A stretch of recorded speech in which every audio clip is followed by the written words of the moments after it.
Hello, everyone. Hello. How is it sounding, everyone? Can we hear me? I hope. I put up the gain and the volume and everything to make sure beforehand. Let me see what we get. Who we got here? Let's take a look. All right. Macy, of course. Hello, Macy, of course. Jay Shadow, hello. So, Jay Shadow, what's the lesson today teach? So, we're gonna. Someone sent me a while back. Well, I'll get into that, Jay Shadow. Okay. Hello, Demosthenes. Hello again, and welcome back to the stream. Let's see here. Who else is here? Jay Shadow, I'm fine. It isn't as hot as Satan's asshole. Speaking of Satan, we're going to be talking a little bit about that stuff. Okay, I live anymore, so it's way better. Howdy, London. How are you? Okay. Oh, I'm sorry. I don't know why I was reading that loud. Demosthenes, I love an overcast sky. I love rain. I love storms. I'm kind of obsessed with storms. All right, we got who else is here? Macy again. Yes, so folks, thank you, Macy, for reminding me. There is no super chat goal today. Today is a nationwide strike or a boycott of buying things and such for this as a protest against the genocide in Gaza. So I will not. That's why I already have all my gear on. Okay. Um, so yeah, just throwing that out there. Try to remember that today, folks, if you can. Um, Okay. All right. Hey, London. London's here. Fantastic. Who else? And Alan W is here. Good, good, good. What else we got? I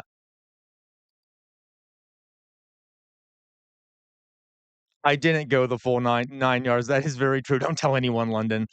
Um, exactly, Demosthenes. I mean, yeah, okay. Yeah. I mean, if people send super chats, I can't stop them. But just remember, folks, today is in fact a day of protest where we're not going to be spending money on things. Um, yeah, because of Gaza. All right, the best you can. Okay, so folks, uh, yeah, absolutely, London. Very small price to pay for that. Uh, okay. We will. I know there's stuff going on in the news. I saw some great stuff in Discord about some of the stuff we could be talking about. I will say the first thing I'm going to do. This was requested for me from a while ago. Someone sent me this video. Many of you know I used to work. I used to volunteer for a group called Recovering from Religion. Um, and I was considering actually literally just reading the Bible with you today, and in my Jesterly way, kind of dismantling the Book of Genesis. But what I'm going to do first, okay, is there's a video that was sent to me.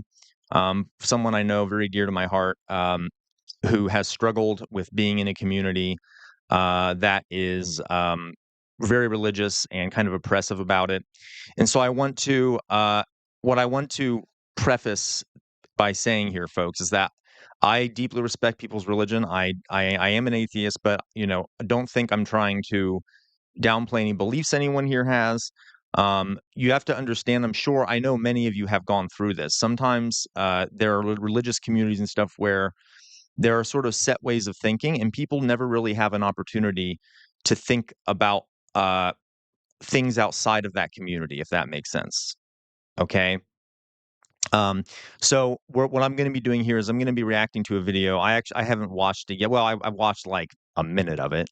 Um, that was is basically a video that is on YouTube that was posted in order to basically claims to prove that God exists. It was made by a Christian group, um, kind of propagandistic in language, and so I'm going to be sort of watching that video and just kind of going through each of the claims they're making and dismantling them. Again, everyone here can believe whatever they want. All right, you have to understand though. I'm trying to do this. This was specifically asked for me to be done for someone that is close to my heart. So I'll be doing that. Macy, thank you very much for saying that you will be writing down things that I can do more streams on. Hey, Meowzord, welcome, Meowzord. Just to we'll get right into that. Okay. I may not be streaming as long today as I normally stream. I've been for those, thank you everyone who in chat right now who has been assisting me in making thumbnails and stuff. I did upload 3 videos today. I worked a lot on that earlier today. So just hey, Bokum, hello Bokum, welcome to the chat. And is that Gengar? Is that a Gengar face? I can't really. I like that little Gengar face. Hello, hello. Um, Oh, Jay Shadow, that's a good idea. I could do the oversimplified videos. And actually, after I do this video, I'll be trying to find another video to react to. So if you guys are on Discord, you can send some suggestions. I will then look through that after I do this video, and I'll try to find some stuff to react to. But again, I'm not going to be streaming for as long today as I normally do, just for the sake of time, etc. So okay. Um, all right, guys. I did, there was something else I wanted to mention. I can't remember what it was off the top of my head. For those, Demosthenes, yes, would someone please, and I know I am bad at this, would someone put a working Discord link into the chat for Demosthenes here? Um, I uh, I know there's a lot of people here who could easily access it. I could too, but it might mess up my sort of setup here. If someone doesn't mind just putting the Discord link into the chat, we have a great community on there. We folks, by the way, if you're on there, you notice we have 71 people in there now in a very short amount of time. We didn't start off with nearly that many. Um, yeah, just a side note there. Lee Lane is here. Hello, Lee Lane. Um, you know what? Here, I'll put the Discord link in chat. I'm. Let me see if I can. Let me see if I can do this real fast. I know I'm kind of incompetent about this. Let me see. Um. All right. Uh, invite people. There we go.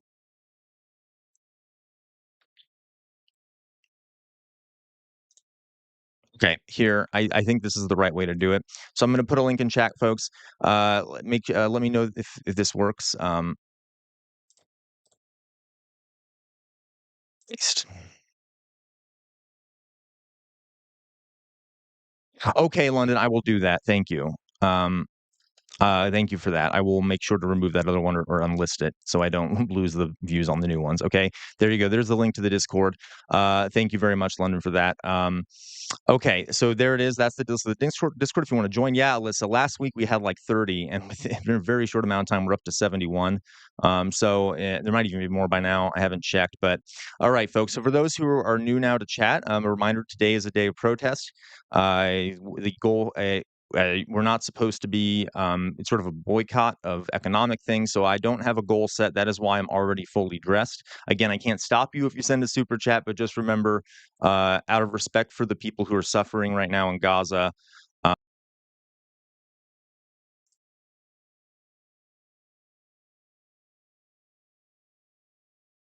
Huh, that was very strange. That was very strange. Ignore that, folks. I don't know what happened there. London, would you like to be a mod? I can make you one for the channel. All right, here we go. Okay, London, you are a mod. Congratulations. All right. Um, okay. There you go, London. It is done. You now have the blue symbol. Okay. All right. They're watching us. Okay. So guys, I'm gonna start again. I'm gonna start here doing a little bit of thank you, Ranch. Thank you very much. Yeah, folks, I did just upload a video of a clip from my reaction to some of the PragerU videos. One about Columbus, the other one about slavery. So yeah, if you're interested, you can go watch those. Yeah, King London, absolutely. All hail London. All right. So guys, again, I'll start by doing this. Again, for the folks that came in here, please believe what you want to believe when it comes to religion. I'm doing this video for a very specific purpose. Yeah, someone requested it, and I happen to know that person is in a rather oppressive religious situation. So this is sort of just to get people to think outside the box, maybe consider some of the arguments people may be hearing from religious leaders regarding God. So please, again, I do respect people's religious views. Okay, so let's do that. Again, if you want to suggest videos for me to react to after this one, if you go into the Discord, which I linked in chat, um, Yeah, Kimberly, I will do more reactions with my father. Absolutely. Okay. Okay. So here we go. I will move over to that.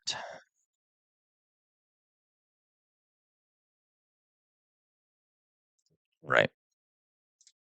Okay, here we go. Now, I'm hoping this won't be a copyright thing. It'd be kind of funny if it was, since it's a Christian channel. You'd think they'd be a bit more open to people watching it and stuff. So I will react to this. I will say, I am not a philosopher. Okay, that is not my expertise. I do have somewhat of a little bit of a science background. I have a history background and a biological anthropology background. That being said, you all know my expertise is history, and politics, not this. But again, I'm going to try my best to see what I can do. Um, Let me get up here. Okay. Death Died Today is here. Hello, Death Died Today. Always happy to see Death Died Today. Okay, and who else? Anyone else just come by? Okay. Yeah, that's a really good idea to have a okay, yeah, thank you, London, for the suggestion. I'll take a look here after this. All right, guys. So let's get this started. All right. Let's take a look here. The video is called Six Proofs for God's Existence. And it's published by World Video Bible School. Okay. Again, friend sent this to me. Asked me to react to it. Okay. Hello, Henry G. Welcome back. Okay. So here we go. Again, folks, if there's the sound is off or something, let me know. Okay. Oop, wrong button. Socrates once stated that we should follow the argument wherever it leads. When we look at the most profound question, I'm gonna slow that down a bit. I'm having trouble hearing him. We'll do 1.25. Okay. So let's go back. Socrates once stated that we should follow the argument wherever it leads. When we look at the most profound question of life, does God exist? We should certainly follow his advice. When we do, we'll find evidences that show us God is real. Let's look at 6 proofs that show God exists. So this is interesting framing to say that they're proofs. I suspect they're not proofs, because if they were proofs, this would have been settled a long time ago, right? Hello, Drusilla. Welcome back, Drusilla. Welcome back, Drusilla. Okay. Let's continue. Number 1, the universe must have a cause. The most Okay. So this is debated. Yes, cause and effect is a sort of a fundamental understanding of the universe, but there are aspects of physics, like quantum mechanics, that kind of mess with that idea. I'll see where he goes with this. fundamental law of science is the law of cause and effect. And it says that for every material effect we see, there is a cause that came before it or was simultaneous to it, and that is greater than it. The universe is a material effect. So what caused the universe?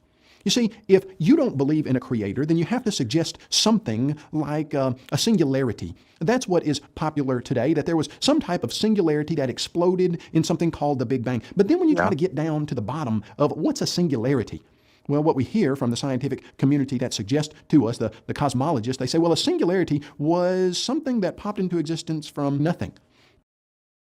No. Okay. So again, scientists don't know what happened sort of at the very beginning of the universe. Yes, we know there was a rapid expansion of the universe. We don't know that something. It could have been that something popped into existence from nothing, but there are lots of theories on this. He's getting into something called the God of the Gaps. Exactly, Dead Die Today. There's something called the God of the Gaps. Okay, a lot of times, religious folks or the people who apologists like this will basically say we don't know something, therefore it must be God. Okay, that is a fallacious argument. And if you look back through history, a lot of times the things we don't know are explained by God, only to be later proven to not be God. Okay, for example, we know the universe that all life on Earth, it was created through the process of evolution. People used to think that was God. I mean, a lot of people still do. We knew that the planet was not just birthed out of thin air, that it was, years of physics and stuff and flying debris in space that came together. Okay. So this is a fallacious argument. It's a God of the gaps argument, okay? And even if scientists don't know what happened exactly right before the beginning of the universe, that is irrelevant because we may be able to figure that out eventually. It is an unknown that is still debated. Okay. Do you know that if there ever were a time when there was nothing, that's exactly what we would have now? The idea that something popped into existence from Again, so there's a fundamental aspect of quantum mechanics, which is physics of things at a very, very, very small level. Where things actually kind of can pop into existence. It's complicated, and again, I'm not a physicist, but it absolutely can. And again, this is a fallacious argument. Just because we don't know or can't explain, perhaps yet, that there may have been nothing, and now there is something. That doesn't mean that it is a bad argument. You see what I mean? Okay. So just a little thing there. nothing is simply not a scientific idea. You see, they're suggesting that that singularity Misusing is that word. somehow natural, but it behaves supernaturally. No one's saying it behaves supernaturally, okay? Nothing is supernatural. Everything happens within natural processes and things. That word is sort of fallacious, the idea of supernaturality. Now, folks, hey, I know people believe in ghosts or whatever the case, but within science, the point is to find things that find the natural reason for all things, okay? So, okay. They say that that singularity wouldn't have followed the laws of nature. Well, then, so what are we left with? We're left with the fact That we know of, right? Again, this is a God of the gaps argument. Because we don't know or we're not certain, that must mean it's God, which throughout history, multiple times, the God of the gaps argument has ended up failing, okay?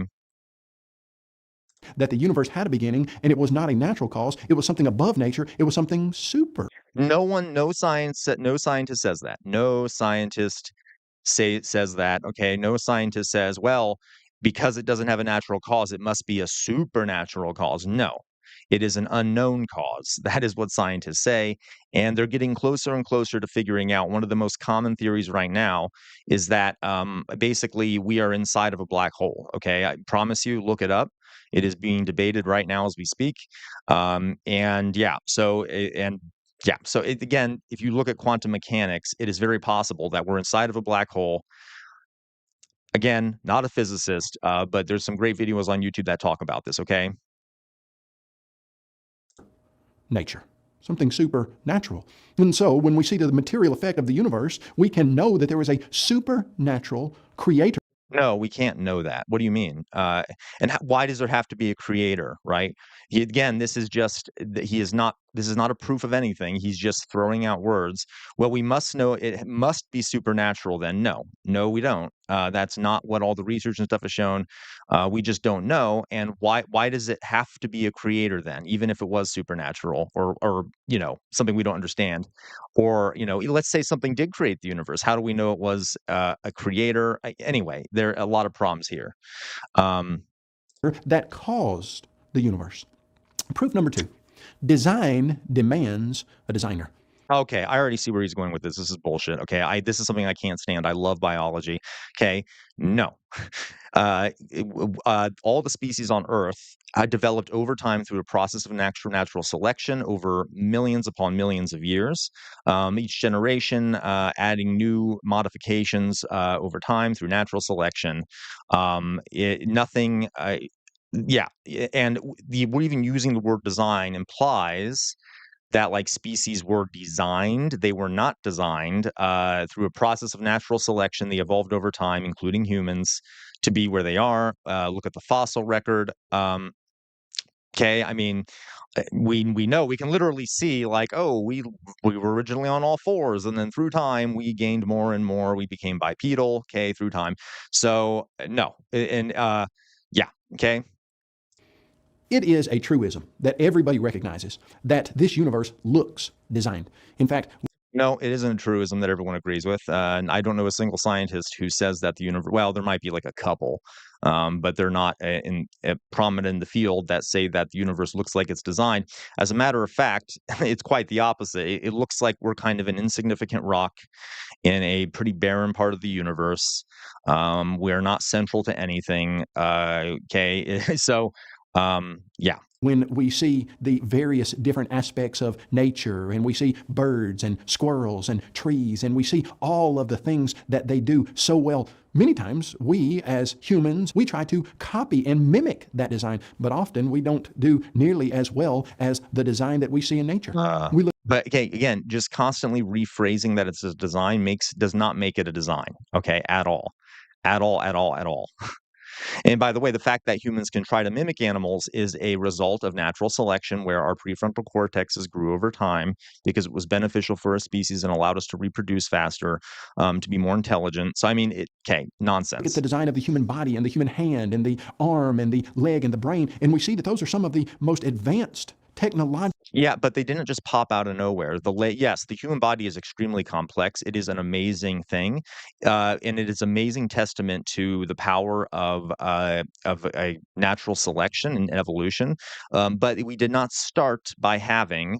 We like our species didn't just pop out of nowhere with all this complex. Over time, these parts of our body evolved and gained more and more complexity. Okay, let me give you one example here. If anyone has ever seen what a baby or say a fetus looks like or an embryo looks like in a womb. It is almost indistinguishable from a shark embryo. As a matter of fact, there is a time when a fetus in a womb has gills. It briefly has gills because that is sort of a leftover thing from an earlier stage of evolution. Okay, so it is not that we can. Yeah, I right. Okay, so it would be rather amazing if all these things, if like the complexity of the human body just appeared out of nowhere, but we know it didn't. We know that over time these things got more and more complex over millions upon millions of years. Okay, Savvy pieces of equipment ever put together, and we try to mimic them and copy them, and we can't do it as well. Why? Because this universe exhibits design from the starry no, sky at night to the fingertips on your. wait, I don't understand that. How does a starry sky at night exhibit signs of design? Like, I don't get that at all. What does that have to do with design? I don't, okay, it's not even okay. Fingers, I don't know what that's supposed to mean. Fingers, a lot of different species have digits. We evolved the thumb because it allowed us to grasp things better. That was beneficial for evolution, allowed us to survive better. Having 4 digits allows you to grasp things, hold tools and things like that. That was an evolutionary thing that evolved in order to that assisted us in, reproducing, et cetera, and carrying things. Yeah, absolutely. Hand. The design is overwhelming. It's everywhere. Where does design originate? Anyone else feel overwhelmed by the design everywhere? I don't. Okay, and I'm sure most biologists don't. I think they can look around and be like, "Oh, I know where what that's from. That's from evolution." Okay, that's not. I'm not sitting here going, "Oh my God, everything designed around." I'm not overwhelmed by design. Okay, I don't know what. Maybe he is. I mean, from how he's acting, maybe. Where does design originate? Oh, Christ, here we go. No pun intended. Okay. What you and I both know is that when you see things that function and they're complex, that design comes from an intelligent designer. Big Wait, why? Okay, why does one necessarily I'm sorry, I need to go back to that. Again, where does design originate? An intelligent designer. Hmm. Well, here's the funny thing, folks. I wasn't going to make this argument because this can be. I don't want to sound rude because I know I'm an atheist. But if let's say there was a designer, that designer was pretty damn incompetent. Okay. For example, males have nipples. Why? Why do men have nipples? Okay, they're unnecessary. We have a bunch of things in our body, like the tailbone, the coccyx, which is a part of kind of attached to the tailbone, that have no discernible use. The appendix, well, the appendix might. We may figured out that there are parts of us that are unnecessary. So the designer was either incompetent or there wasn't a designer. I'm just going to be honest with you. Not to mention, many species go extinct because because apparently their design isn't good enough to keep them alive. So that is not true. designer.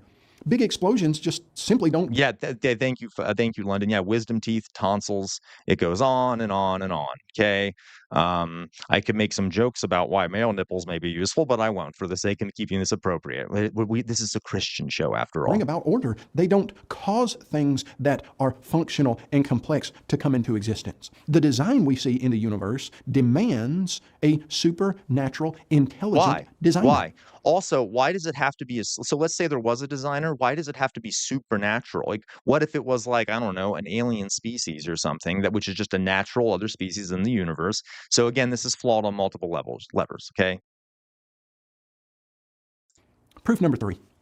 Life demands a supernatural life giver. You see, in the material world, we have come to understand that there is a law of biology called the law of biogenesis. Law of biogenesis Mhm. simply says this, that in this material, natural world, life comes from previously existing life of its own kind. Now, when we look at how people used to think about life, Yeah, but okay, so he's gonna be I'm betting he's gonna be making the argument that life just kind of popped out of nowhere. So, okay, so there it has been replicated that complex, like, molecules that are the basis for life can be generated just in a natural state, and over time, they will start forming, like, small, cells and things like that just by a matter of chance, okay? It's very rare, but it can happen. I mean, we haven't actually seen that happen, but it's theoretically very possible. So it is very possible that life literally just it is actually what happened. That's what science, thinks happened is that life literally did pop out of nowhere, out of these chemical soups and compounds on early Earth, just by chance. And it makes sense if you go deeper into it. I'm not a specialist about that at all, but it is true. they said, no, life can arise spontaneously from non-living chemicals. Yep, And yet, every it single can. biological experiment has shown us that that simply is biologically impossible. Life doesn't No, no, that's just a flat out lie. That is not biologically impossible. It's absolutely biologically possible. That's why when we keep trying to find alien life in space, we look at planets that have sort of environments and stuff that can sort of generate life because they have the necessary building blocks for life to sort of spontaneously generate. Okay, if that makes sense. arise from non living chemicals. From where did life arise? Where did life originate if it doesn't arise from non living chemicals? You see, the idea that But there's it no does. God suggests to us that there had to be some singularity without a cause that exploded, and that explosion brought about design, which we've never, ever seen happen. By the way, that's a misnomer. There really wasn't an explosion. It was a sudden, massive expansion of the universe because time and space expanded with what was in that singularity. You see what I mean? So it wasn't like a big blast. It was literally a massive, sudden expansion of time and space. The universe itself expanded rapidly out of that singularity. Okay. It's sort of a misnomer again to call it an explosion. And then ultimately, somewhere the non living chemicals gave rise to life, but that's biologically impossible. Nope. Life demands a supernatural creation. Nope, and personally, I think it's cooler if there wasn't a supernatural creator, because sweet Jesus, do you see some of the life on this planet? It is absolutely amazing, okay? Life does not demand a supernatural creator. Life is badass on its own, and again, if there was a supernatural creator, boy, must have that creator been incompetent because 99.9% of life on the planet has gone extinct. So boy, it was not made to be very good life, okay? Proof number 4. Moral law demands a moral law giver. Okay. Oh, Christ. I hate this argument. I absolutely hate this argument. Okay, I'm gonna sound a little self-serving here, folks, but I am atheist. I try to be very moral. Okay. It's actually some of the people that I've known that are some of the most ethical people I know are atheists. Okay. That, again, that doesn't mean all atheists are moral at all. There are horrible people who are atheists. But that is not there can be religious people who are immoral, religious people who are immoral. Um, yeah, we doesn't demand a moral lawgiver that for people to be moral, okay? We don't need we can use our brains, which evolved, to decide what is moral, to understand what is best for people, what is best for humanity. I'm a humanist. So anyway, If some things are objectively morally right, and other things are objectively morally wrong, then there must be a God. You see, Hey, that's the issue, though. Nothing is okay. Admittedly, nothing is objectively morally wrong or right. I acknowledge that. But okay, that is what. But that kind of proves it, right? Like different cultures have different conceptions of what's right and wrong. There are, however, a few things that are pretty universally considered to be wrong because they may have been sort of hardwired into our evolution. Something I like to say a lot is like when people went to Mount Sinai, when the Hebrews, I guess, went to Mount Sinai and got the Ten Commandments. Do we think that they would have gotten to Mount Sinai to get the Ten Commandments if they thought rape, murder, um, stealing, and stuff were moral? No, because almost every human society on earth views those things as immoral, okay? Now they may define it differently, but that is not okay, anyway, if we evolved from primordial slime over multiplied millions of years, at what point did objective moral values arise? We don't look at a dog and say that that dog objectively, morally violated some rule when he steals a bone from another dog. We don't say, hey, he violated a objective moral value. We just don't say that. But we do say that uh humans can perpetrate yeah, but see, that's my issue, right? Is that human beings are animals, which is why I'm always saying we should stop. Free will doesn't really exist. Um, yeah, but if a dog does bite someone, that dog, something should be done with. I'm not talking about euthanasia here, folks. But like, if an animal does hurt someone, yeah, something should be done to prevent that from happening. That doesn't mean the dog is evil. Okay, it just means that. Yeah, if that makes sense. Okay. things that are objectively Oh, by the way, thank you, Lost Legacy, for the donation. I'm back. What right wing bullshit are we digesting today? Well, oh, God, this is all over the political spectrum. We're just I got sent a video talking about 6 proofs of God, just kind of going through it. Um, morally wrong, that humans can be involved in things that are morally right. If that's true, there must be a God. well, why? Why must there be a God for people to do things that are immoral and immoral? Okay. Also, again, I tried to convince myself not to be harsh about some of these things because I know there are folks that do believe this sort of stuff. But okay, what wouldn't a creator be pretty immoral and not a pleasant person if they create us with the capacity to do horrible things, and with some people with the desire to do horrible things, and then throw them into an eternal hellfire when they do them? That seems pretty immoral to me. So I it doesn't actually makes less sense to think that morals are based off of God, in my opinion. Proof number 5, free will exists.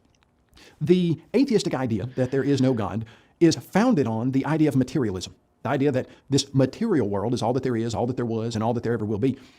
Because of that, atheism Wait. What? I'm going to go back. Did he say the material world is, all there ever was, and all there ever will be? will be. Because of that, the idea of Sorry. materialism, the idea that this material world is all that there is, all that there was, and all that there ever will be. Because That is no. Okay. That is not what atheists say. Okay. Um, so we process the world through our 5 senses, do we not? Okay. There may be things, or like, for example, other dimensions and stuff that we cannot process because we cannot process them through our 5 senses. Um, yeah. But atheists do say that we should base our worldviews off of reality, right? Off of what we do know exists and things like that. Okay. This is just not, yeah. of that, atheism has to suggest that you as a person don't really have free will, that there is no being inside of your body or brain that is super matter, that really what's going on in your brain is just electrons bouncing around and your That is exactly what's happening inside of your brain. We have not found anything inside the brain other than neurons and neurotransmitters, which is what creates thoughts and creates things like that. I'm not sure what he means by like super matter. Um, I don't even know what to say to that. Yeah, you don't really have free will. That is truth. Okay. I actually posted in Discord a book called Determined: A Science of Life Without Free Will. Free will, this has been studied. We're animals. Like, we don't really accuse animals of having free will and making decisions with similar with us. Now, folks, I will say it is important to understand that you do make decisions, but I don't want people to not act like they have free will, but okay, anyway. Or the product of those bounces, and you don't really make decisions on your own. It's just the physical laws and properties going on in your brain. If you are watching this video of your own volition, then the fact of the matter is there has to be a God that can account for that free will. Yeah, so I'm watching this video. Yeah, if I were to just look at it at the surface, I chose to watch this video. But let's look deeper down, right? I'm a human being. I'm an animal. I need to eat. I need to have shelter. I need to get my needs met. Okay, that might be pushing me to pull up this video and watch it on a live stream, right? With the hope that I will make. Well, I mean, not today because we're not. You get what I'm saying, okay? Right? Like there are things pushing us. Uh, to do the things we do, all right? On furthermore, I also have some past experience being in a religious school as a gay man and stuff, so I have some, I don't wanna maybe trauma you could say with that, which might also be pushing me to do this as a sort of a psychological relief for that, all right? I mean, I don't know if that's the case. My point is there are things leading me to watch this video that, but yeah, it would certainly seem on the surface I chose it. Okay, you guys get my point. That you as a person have, there has to be a God if there is free will. And proof number 6, human Why? reasoning. I don't under anyway. You see, we reason on a regular basis. We understand abstract ideas. If we were products of blind, chance, random processes over multiplied millions. No, it is not. Oh, okay. It is not random processes. Natural selection is a process that is not random. It promotes traits that are beneficial for a species. It is not some random, thing. All right. That's something that drives me crazy. Okay. Now mutations and stuff are random, but the process of evolution is not random. Yeah, agree, Alyssa. I don't know what makes these proofs. And folks, I'm sorry. I will go through these chats. I know I'm not doing well right now, right after the end of this. Years, reasoning and the laws of reasoning simply would have no explanation. And yet we reason together on a regular basis. From where does reason arise? The brain, is that in doubt? The brain, the firing of neurons and neurotransmitters. It's got no naturalistic, atheistic explanation. Antony Flew, atheist who wrote Theology and Falsification, the most popular atheistic paper for the No one, okay, who decided that his paper is the most popular atheistic paper anyway? last 100 years, the last century. In 2006, he co-wrote a book titled There Is a God, How the World's Most Notorious Atheist. Yeah, they love okay, I love this. I love how a lot of folks, yeah, there are some people who are atheists who ended up becoming Christian or becoming some other religion. That is not proof that I don't know how that scientifically or anything or reasonably proves the existence of a God, okay? Religion is a very, influential thing in our world, okay? That is a false obviously, that is a false argument that just because an atheist becomes religious doesn't mean that God exists. Became a believer. He stated that his rule of life had always been to follow the evidence where it leads. And he said he followed that evidence. And it led him to the conclusion that there is a supernatural, intelligent God. Let's let the evidence lead So us. we would need to know what evidence that guy used to go to that conclusion, and I would bet folks, because in science, it's all about testing theories, scientists debating these things with each other, and I'm suspecting that argument is fallacious because science has not taken it on, right? It has not become a dominant view. So obviously, not an influential argument. To that same conclusion. All right. Okay. Well, that look at his name. All right, that's kind of funny. All right. Okay, guys, that was it. So thank you for bearing with me through that. Okay, let me see here. You guys, see what you guys got here. All right. Yeah, absolutely, Jay Shannon. You're right, London. People don't know the difference between a theory and a hypothesis. That's for sure. JK is here. Hello, JK.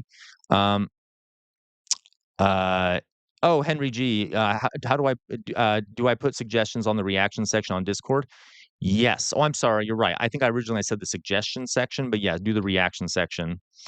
Yeah, Meowzord, lightning isn't Zeus. You have to understand, folks. Early peoples, they did not have modern scientific knowledge, and Oh, excuse me, I kinda don't blame them for assigning, like, "Oh, where's the lightning coming from?" It's sort of an innate human bias to assume that something they can't understand. This is called a God of the gaps argument. Must be some threat, some other being doing it to them. That is very common. Um I would like that, Macy. I would like to do a vocabulary channel on the Discord. Meowzord, they reframe the phenomenon but never reframe the religion. Yep. Mhm. Mhm. Kimberly Jean. The video welcome to the chat, Kimberly. The video narrator sounds like the teacher from South Park. Okay. Yeah, you're totally does. Okay, London, the idea of God, at least in Western religion, immediately turned me off when I found out that original scripture went against basic science we know today, yet followers make excuses for it. You're right, London, and at some point I'll do a stream talking about, the early, Christianity and how the Gospels and stuff got transmitted. It's super interesting. It's basically a giant game of telephone. That is not to say I think Jesus was a badass just based off the historical record. I don't think any of the supernatural stuff happened, but it is interesting if you look at early Christianity and how the Gospels sort of spread. It becomes very clear what we're dealing with, I guess you could say. Um Oh, grüß Gott. Yes, hello, Winterlinde. Welcome, welcome. Um, welcome back, Winterlinde. Ranch, the existence of God is so dependent upon existence. For example, a pantheistic religion usually believes that all of manifestation of reality and matter is completely um, differing. Yeah, you're right. Okay. Yeah. Yeah. I don't know what to add to that. You're correct. Elliot Waffles. Perfect. Thank you. Welcome back, Elliot Waffles. Who designed the designer? This is called the problem of the infinite regress, where if you go to claim that everything must have a cause, therefore God created the universe, well, then who created God, right? And who created that God and who created that God? It's called infinite regress. It is a fallacious argument. Okay. Uh, Kimberly Jean, I am right there with you. Kimberly Jean says, I used to get in trouble in my Catholic elementary school for questioning things. I did too, Kimberly Jean. Well, it was my Catholic high school. I did go to a Catholic elementary school too, but I would get sent to the dean's office for arguing with the religion teacher about things or mainly just asking questions. So I feel you there. Okay. Um, and some of the things I heard said about the LGBTQ community were quite despicable. So, uh, Macy showed the GMO farmer and selective breeding ranchers and their cognitive dissonance with evolution is wild. That's for sure. Okay, London. Yeah, religious schools are almost always brutal. Yeah. Okay, Death Died Today. Also, a core aspect of design is having as much simplicity as possible while maximizing utility. Doesn't sound like a human, right? Right. Death Died Today. You would expect that if something were to be creating all life, they would make it as simplistic and as fit to purpose as possible. Um, yeah, London. I've never had a good religious experience from a school, especially Catholic and Christian schools. Yeah, yeah. Okay. Um, Henry G. And where does creationist fit in here? Well, he was sort of making creationist arguments there.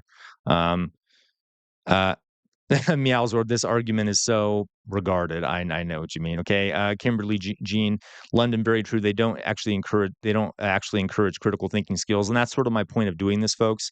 We just need to think critically. Okay. Um, yeah, a lot of folks. I know a lot of folks in chat have been in sort of culty experiences where critical thinking is not encouraged. Okay. Um, and one of the features of American schools is that there's this sense of respecting other people's religions and stuff, which I agree with. But a lot of folks don't end up ever getting an experience of school where they do think critically about these things. Um, yeah, okay. Jay Shadow, didn't someone bait Charlie Kirk with a dolphin fetus picture? Yes. Who was that? I forget. Yeah, that was great. And yeah, he did. It was brilliant. Macy Schroeder, the heartbeat on the billboards is only two specialized cells. 100% Macy, and you actually, when a embryo is that small, if you were to terminate that pregnancy, that would eliminate less cells than whenever you take a shower. So again, not yeah, okay. If anything, the periodic table is the closest thing to a god. Yeah, you could make that argument, right? There's a structure there, but apparently, according to this guy, those base components of matter aren't relevant to things. Okay. Death died today. God must have been drunk when they created the left recurrent ledger. Yeah, exactly. Death died today. I don't know what that is specifically, but you're totally right. As a matter of fact, folks, let me show you something. So, if everyone, sorry, I'm doing the class thing. You don't have to do this, guys. But if you look at your arms and you kind of make a claw like I am right now, you will see these either one, two, and some people have three tendons that kind of stand out. I have two. I don't know if you can see them here. Okay. Some of you will only have one. Tell me in chat how many you have. Okay. And some people have none. You see those little lines there? Okay. Those don't really do anything for us anymore. They are from an ancestor of ours that used to need to climb in trees and stuff, allowing us to grip when climbing trees. Also, when we had claws, would allow us to claw things, but they're useless anymore. So they have been slowly disappearing from our gene pool. So some people have three of them, some have two, some have none. Again, if there was a creator, especially one that is perfect, that knows everything, okay, you would suspect that wouldn't have been included in us, okay? So there are tons of things like that we could point to. Um, okay. Yeah, yeah, London. Someone must have loaded Photoshop and used the circle shape tool everywhere on the night sky. Exactly. Okay. Yeah, Macy Schroeder, great. I love the vocab you're introducing here. Divergent and convergent evolution, absolutely. Macy Schroeder, are you talking about his voice? Okay, yeah. Jay Shadow to suckle. I didn't say Jay Shadow, you did. Okay. Wisdom teeth tonsils. Yeah, you guys got the list here. Uh, okay, that designer would have solved these problems before implementing them. Absolutely, London. That's my thought here. Okay, London. Yeah, but then Eve bit the apple and ruined everything. Yeah, interesting, right? Well, that's something else that kind of bothers me about a lot of religions. Not all, but a lot of the sort of misogyny that goes on there. Yeah, the Adam and Eve stuff. Yeah. Okay. Yeah. Meiosis and genetic recombination. Absolutely, Macy. Um, Yep, correct, London. You single cell organisms can be created via proper conditions. Um, is this UV lamp behind me? It is not. It's just a blue light. Shit Luna. Hello, welcome back, Shit Luna. Again, love your name. Okay, I just love saying Shit Luna. Okay. I also saw 50K gone. I also like 50K, by the way. Long live the Empire, I guess you could say. Meow Zord, there's a certain level of self-importance, main character syndrome when making these claims. I must matter. I must be a special boy with a magic sky daddy. Yes, Meow Zord. I agree with you there. Yeah. Okay. Yep. Yeah, London. Yeah. Okay. Yeah. Great. Yep. It's blue, so he conforms to the law and identifies with the gender of birth. Okay. I like how a lot of the London says I like how a lot of these claims can be used directly against God. Like if life comes from his life, then where the hell did God come from? Again, there's the infinite regress again. Um, yeah. Yeah. I'm gonna. So, folks, I apologize. Um, Winterlinde, he just says things espousing a lot of confidence. So the people who want to believe, so that the people who want to believe it, is this one of those Prager universe? No, Winterlinde, this is just a sort of an apologist video that someone sent me to react to. It's not, but kind of similar, right, with the fallacious arguments and stuff. I know, London. I know. Yeah, a great point, London. Is this guy really talking about moral law when the Bible talks about slavery? That's why I was considering reading parts of the Bible, folks. I am torn on doing that because I really don't want to disrespect people's beliefs. But yeah, there's a lot of horrific things in the slavery, and so I've always said that. Let's say the God of the Bible does exist. Why the hell would you worship that God? Okay. Anyway.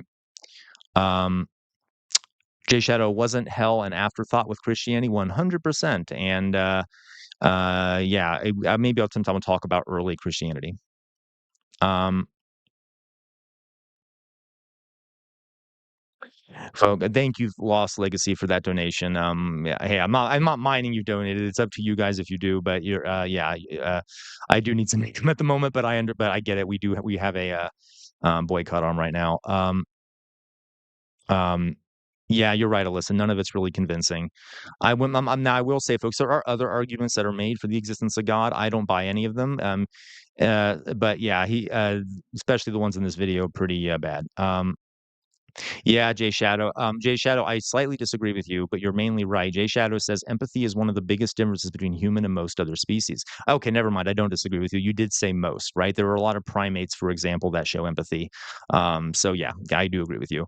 Um, yeah, yeah, you're right, Alyssa. It's just not a good video. Uh, there you go, Druzel. Thank you, Druzel. I mentioned that you're right. Okay, that the god is genocidal. Um, yep. Fox emblem. As a matter of fact, I don't.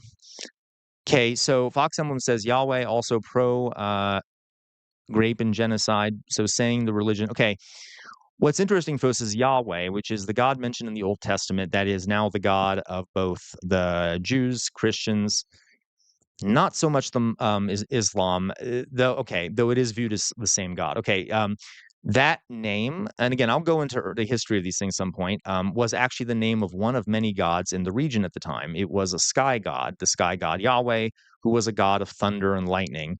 And each of the little sort of city states and stuff in the Middle East at the time had their sort of own patron god amongst many gods. Yahweh happened to be the patron god of that group of people.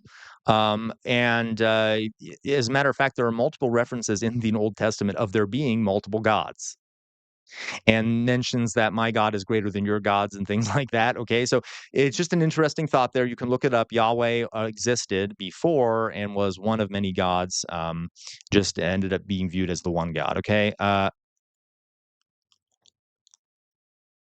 Yeah, so many good.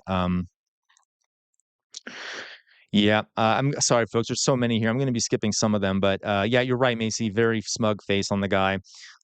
Great, so many great comments. Neil deGrasse Tyson, this is Jay Shadow. Neil deGrasse Tyson said it best: God cannot be all knowing and all powerful. It has to be one or the other. Yep. Um, okay, Fox Emblem, you got. Yeah, I didn't read that first Fox Emblem. Yeah, you got it before I did. Yeah, they definitely were polytheistic to begin with. It is. It is the same thing. The Book of Job. Yeah. Yep. The Canaanites. Luke, you're on fire right there. Um, uh, God caused the Israelites to massacre the Canaanites in the Bible. All right, folks. Great job. I love all these comments. Okay, guys. So I'm going to go back to Face, and then I'm going to look for something else to watch here. In the reactions section of Discord. Give me a second. And before I do that, well, actually, yeah, I'll go to face first, and then I'm going to make one comment. Uh, okay. So, all right. Hey, folks. Hello. Hello. Hello. Hello. Uh, I please just think critically. Okay. Don't like I always say at the end of my channel. Even I know people have a right to have their religions and things like that, but just think critically. Okay. A lot of people grow up in situations where all they hear is one side of something. And a lot of those ways of thinking have built into them punishments for people who don't think that way. So, for example, Christianity, which I grew up with, the idea that if you don't believe or you are somehow questioning certain things, you're going to end up burning for all eternity. Now, I will tell you that is deeply immoral. It is deeply immoral to traumatize children in that way. But alas, so again, just realize that a lot of these ways of thinking have built-in mechanisms to make people think them and make it hard for them to not think them. Okay, I'm off my soapbox. Let me go here to Discord. I will see what we got to watch here. Reactions, reactions, reactions. Mm, mm, mm. Okay. All right. Yeah, folks, again, I apologize if people posted in suggestions too, because I probably confused folks at the beginning. Overzealots, whitewashed radicals, how we sanitize our icons. Vintage Ninja, thank you for that recommendation. Let me see what else. Defensa Che Guevara. Okay. Oh, that would be an interesting one too. Socialism always falls. Thank you for. Okay, those are all really good ones. Vintage Ninja. Um, 25 Christians versus an atheist. Vintage Ninja, who are you in chat right now? If you don't mind telling us. Um, I'm going to take a look at this overzealots video. That looks kind of good. Okay. We will. Let's watch this one. I think this is a good one, folks. So this one, folks, is called "Whitewashed Radicals: How We Sanitize Our Icons." And I'm loving the look of the video. Let me go back here to chat. I just want to see which person here is Vintage Ninja. If Vintage Ninja is here. Um,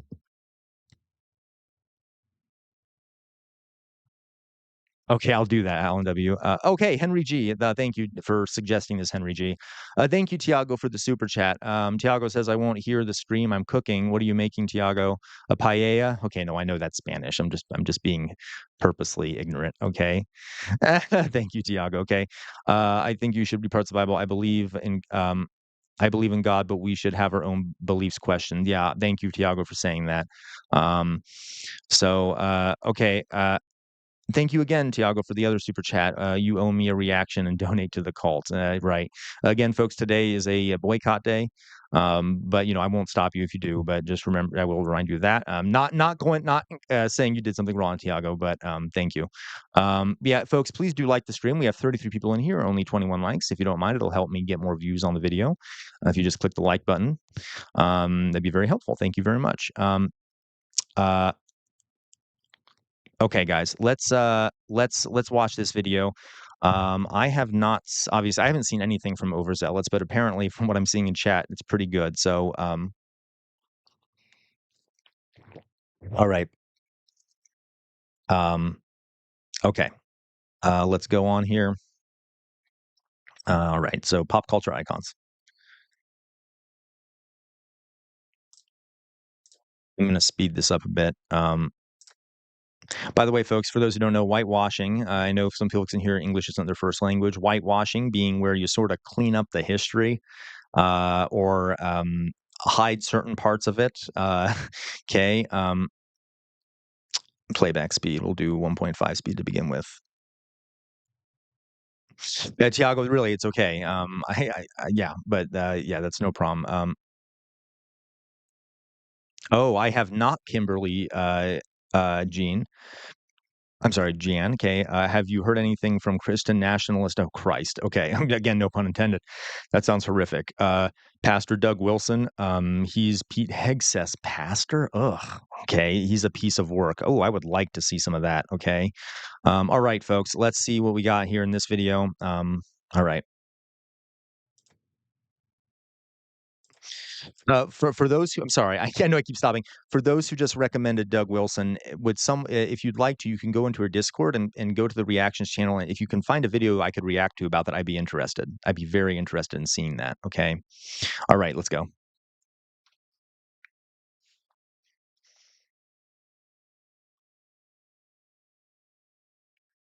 Okay, I'm going to slow this down a bit. I can already tell you to begin with, Martin Luther King was anti-capitalist. He was also socialist. Okay, Tupac was absolutely a communist. Mark Twain, anti-capitalist, very critical of power structures. Nelson Mandela also left wing. We don't often talk about that. Yeah. Okay. Okay.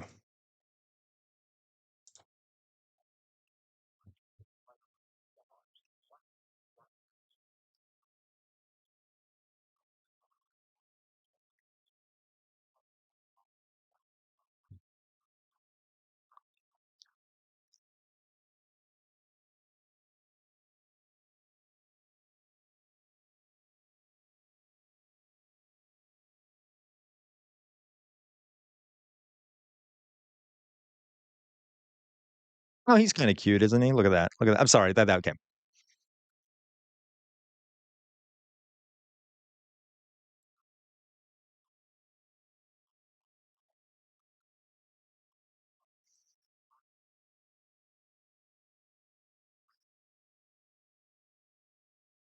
Yep, I am continuously annoyed by how people talk about Martin Luther King. He was very anti-capitalist, and he said that we need a way of distributing wealth in this country so there aren't poor people anymore. That's very left wing.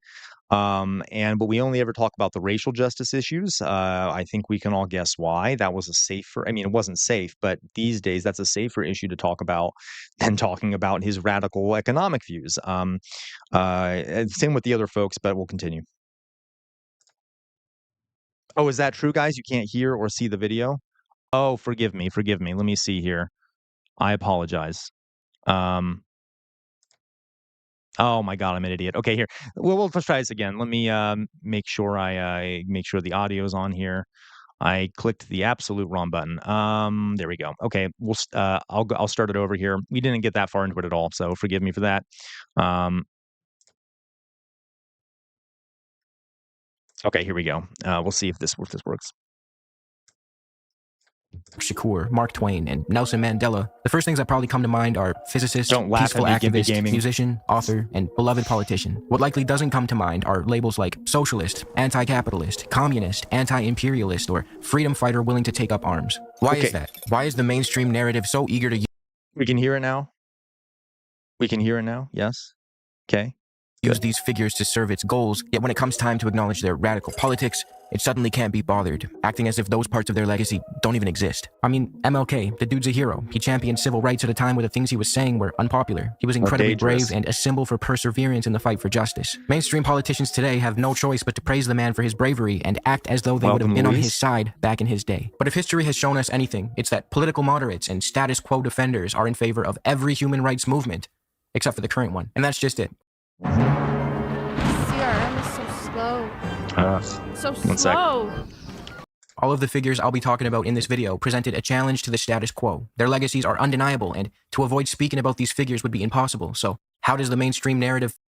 Another thing about Martin Luther King, folks, has anyone ever heard of, oh, what is his name? Oh my god, why can't I think of his name? He was basically the guy that wrote most of Martin Luther King's speeches. Oh my god, why can't I think of his name? I'm a horrible, horrible, horrible gay man. What is his name? Oh, Jesus. Okay, why can't I think of it? Okay, his name, he was a communist. He was a he was a socialist, and he was a gay man. The civil rights movement did not want to put his face on things because knowing he was a gay man, that would attract attention and stuff, and there were a lot of religious elements to the civil rights movement. Oh my god, I can't believe I can't remember his name. Folks, I gotta look it up. He was, not Evers, not Evers. Thank you, though, for that, Gimpy Gaming. Oh my god, MLK, oh jeez, MLK, gay advisor, okay. Um, that's right, Bayard Rustin, Bayard Rustin, okay? Look up Bayard Rustin, he's never spoken about, almost never. A lot of folks in the black there's also James Baldwin, thank you, Henry G. There were a lot of folks here, especially Bayard Rustin in the case of Martin Luther King, who were sort of behind the scenes and did a lot of the thinking and work and stuff like that, but because of their radicalism and because of their other identities, they were not sort of the face of the movement, okay? Bayard Rustin is an absolute hero, and everyone ought to look him up and know about him. I would actually teach my students about him because he's not often known, okay? Let's continue. Oh, Alan, love that. That is a quote from Martin Luther King. Call it democracy or call it democratic socialism, but there must be a better distribution of wealth for all of God's children in this country. As always, Martin Luther King, beautiful language, beautiful way of speaking, really great guy. Okay, anyway. Fit these radicals into public discourse, well, it pretends that they weren't actually all too radical, that they weren't a threat to the status quo, that they were at most liberals, akin to the American Democratic Party, maybe. But this is a gross misrepresentation of... Yep. Folks, this is kind of a, this might be a spicy take here. The Democratic Black Caucus, which is a group of African American legislators in Congress, oftentimes use imagery and refer to Martin Luther King's movement and things like that, in an effort for, getting votes and presenting themselves as sort of radicals on the same level. But it's a lie, and it really bothers me because most of them still vote like other corpo Dems do, and they sort of use Martin Luther King's legacy for votes. Drives me absolutely insane. Okay, absolutely drives me insane. History and a sanitization of the radical politics held by these beloved figures. If we're going to invoke the legacies of these icons, let's not do them the injustice of pretending that they were mere political moderates when their radical beliefs were an inseparable part of who they were. From beloved authors like Mark Twain, who openly opposed American imperialism in the Philippines, calling himself an anti-imperialist and declaring he was opposed to having the eagle put its talons on any other land, to social... Yep. Okay. A lot of people don't know that about Einstein. Absolutely. Yeah. satirists like Kurt Vonnegut to politicians like Nelson Mandela, who praised, supported, and trained alongside the armed resistance fighters of French-occupied Algeria. Yeah, and by the way, folks, we tend to think Nelson Mandela was sort of a peaceful guy, like was all about peace and stuff, and he viewed that as a tactic, same as Martin Luther King. That being said, he also was not fully against armed resistance when necessary, obviously. Yeah. This video will offer a glimpse into the beliefs of these figures that are often censored. Quick disclaimer before we go any further, this video is not a blanket approval of the character of these figures. Many of them were flawed in their own ways, as we all are. I'll just be shining a light on the radical aspects of their characters that are purposefully forgotten. So before you feel the need to remind me that Albert Einstein's personal life was pretty questionable, yeah, I know, that has nothing to do with his politics. Speaking of his politics, what were they? When Albert wasn't writing about mass energy equivalents or the serpentine shape of streams, he didn't shy away from expressing his dislike toward capitalism. He disliked the fact that the ruling class could often trace their power back to colonial conquest. They seized for themselves a monopoly of the land and appointed a priesthood from among their own ranks. Einstein wrote in his 1940. By the way, folks, for I think was it Fox Emblem or was it Alan here who talked about Thomas Paine? Also, very deep disdain for like economic structures, power structures. Now that was somewhat of a pre-capitalist time, not completely, but yeah, a lot of these people, yeah. 49 essay, Why Socialism, in which he set out to make the case for exactly what the title. Alan, you're right. And Nelson Mandela, very pro-Palestine, okay? And he said, yeah, you can use violence as a last resort. Suggests. He affirmed the idea that human development was unfortunately still in a predatory phase due to the way that capitalism and rugged individualism stripped the individual away from society and forced them to hyper-focus solely on themselves with little regard for the well-being of others. In Einstein's view, this played a role in the deterioration of the fabric of society and the dismantling of our humanity. Einstein argued that a capitalist economy was detrimental to a person's development and maturation, that it just wasn't good for us and it would not yield ideal results. He believed 100% agree. Who in chat feels that same way? Like going to work every day or almost every day, working your life away, not getting to spend time with your family, with your children, develop other parts of your life, okay? Not exactly a good setup for living your full life as a human, right?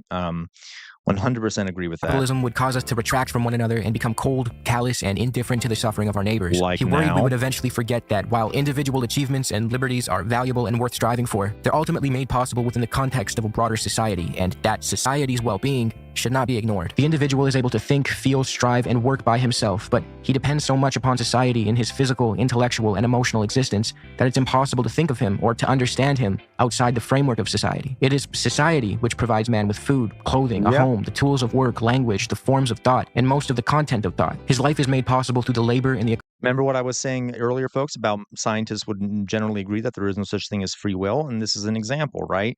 Society kind of creates how it was one of the things that creates how people behave, the culture they have, how they think. A lot of stuff goes back to that. It sort of sets a limit on our behavior based off what we know and seen, experienced. Yeah, correct, Henry G. People, different places live in different ways.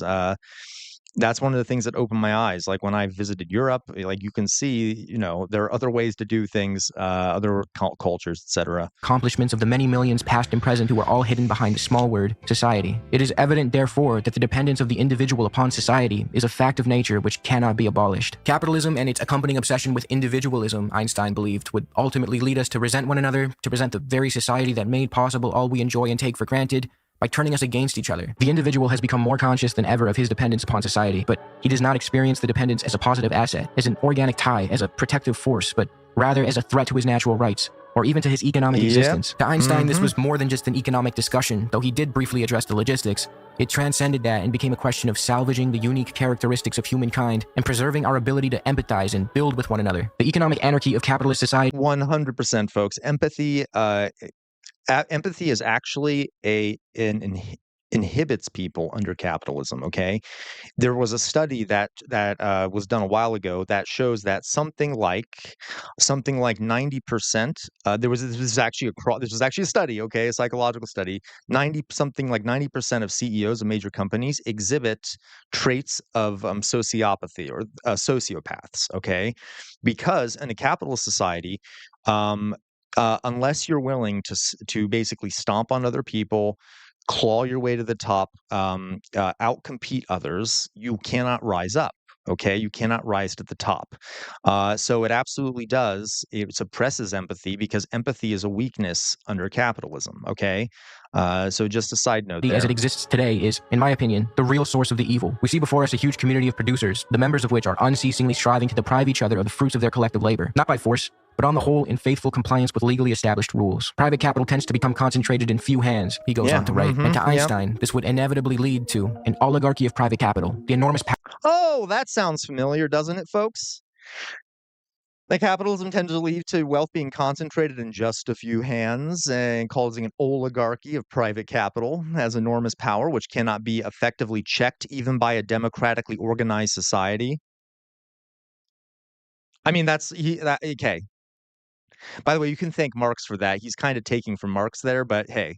Power of which cannot be effectively checked even by a democratically organized political society. He foresaw that private capitalists would become powerful enough to buy off our schools, radio stations, newspapers, and even politicians.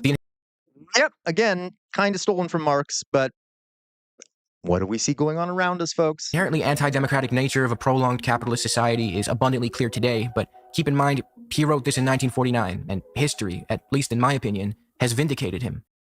If you're a man over 30 who makes at least 150 grand a year and you're still embarrassed to take your shirt off at the pool, your number one priority should be to get shredded while you still can. Because the longer you wait, the harder and more unlikely it becomes that you get the body you've always wanted. Yeah, more of this sorry, that ad, more of the toxic masculinity stuff, right? Okay. Insane. Anyway, yeah. For utility, the overall instability of the capitalist mode of production leading to inevitable economic catastrophes, Einstein was very critical of it all, and the solution he proposed was socialism. I'm convinced that there is one way to eliminate these grave evils, namely through the establishment of a socialist economy, accompanied by an educational system which would be oriented towards social goals. In such an economy, the means of production are owned by society itself and are utilized in a planned fashion. He finishes off his essay by reminding us that a planned economy alone is not socialism, and that it must be implemented in a humanistic way that allows dignity and liberty to the individual. Hey, it's editor. Sounds like liberal socialism to me, folks. So I know I'm kind of self-promoting here as a liberal socialist, but that sounds like liberal socialism. People should have freedom, and having a more socialized economy actually provides more freedom. Isaac here. As I was teasing this video, the one that you're currently watching, someone put me onto a similar piece about Einstein with similar messaging, a lot more detail, and an incredible analysis by Dr. Fatima. And I wanted to share it with you guys because it's a really great video by a really great creator. So go check it out. So you might be wondering why I walked you through his essay instead of just leaving it at, yeah, dude was a socialist. And that's because it's important to understand just how much of a socialist he was, how deeply he despised capitalism, how strongly he believed it would literally deteriorate the essence of humanity if it wasn't discarded. He was actually such a troublemaker back in his day that the FBI compiled a massive file on him because of his radical views. Some even suspected he was a communist. Yeah, of course. The FBI... Yeah, okay, always compiled these things. The FBI also spying on Martin Luther King and doing other horrible things to Martin Luther King. Anyway. Spy. But when we talk about him today, this side is strategically left out. Instead, his name is used as a synonym for genius by the very same groups of people who would hate the way he thought if they actually knew him. It's a pattern we see over and over. Radicals get sanded down, their politics erased so they can be safely celebrated without challenging the status quo. From musical legends like Tupac Shakur, whose affinity for revolutionary leftist causes is seldom acknowledged, to literary icons like Jean-Paul Sartre, whose writings now appear on the Instagram stories of liberals who would likely disapprove of. Yeah, and this is something that does bother me, folks, like these moderate Democrats or liberals who will be quoting MLK or quoting Jean-Paul or quoting Sartre and very selectively, because if they actually knew what the person said and believed, that would go against their view. Okay, like I was mentioning, the Congressional Black Caucus. Hey, thank you, Big Braden. Big Braden with the super chat says that works, so I can't hit out and stream. We'll have to watch later. I'm sorry, Big Braden. Big Braden, I will do some earlier streams. By the way, I know I've been doing them late the last couple days. I've just been trying to work on other things, but I'll get back to that. Okay. Let's go. Everything he stood for if they actually knew what that was. I mean, this is hilarious. This guy spent the past 18 months calling any and everyone H3 Productions. I've only heard bad things. Maybe someone can, in the reactions video, give me a post, something to react to H3. I don't know much about him or his team. Maybe I'm thinking of someone else.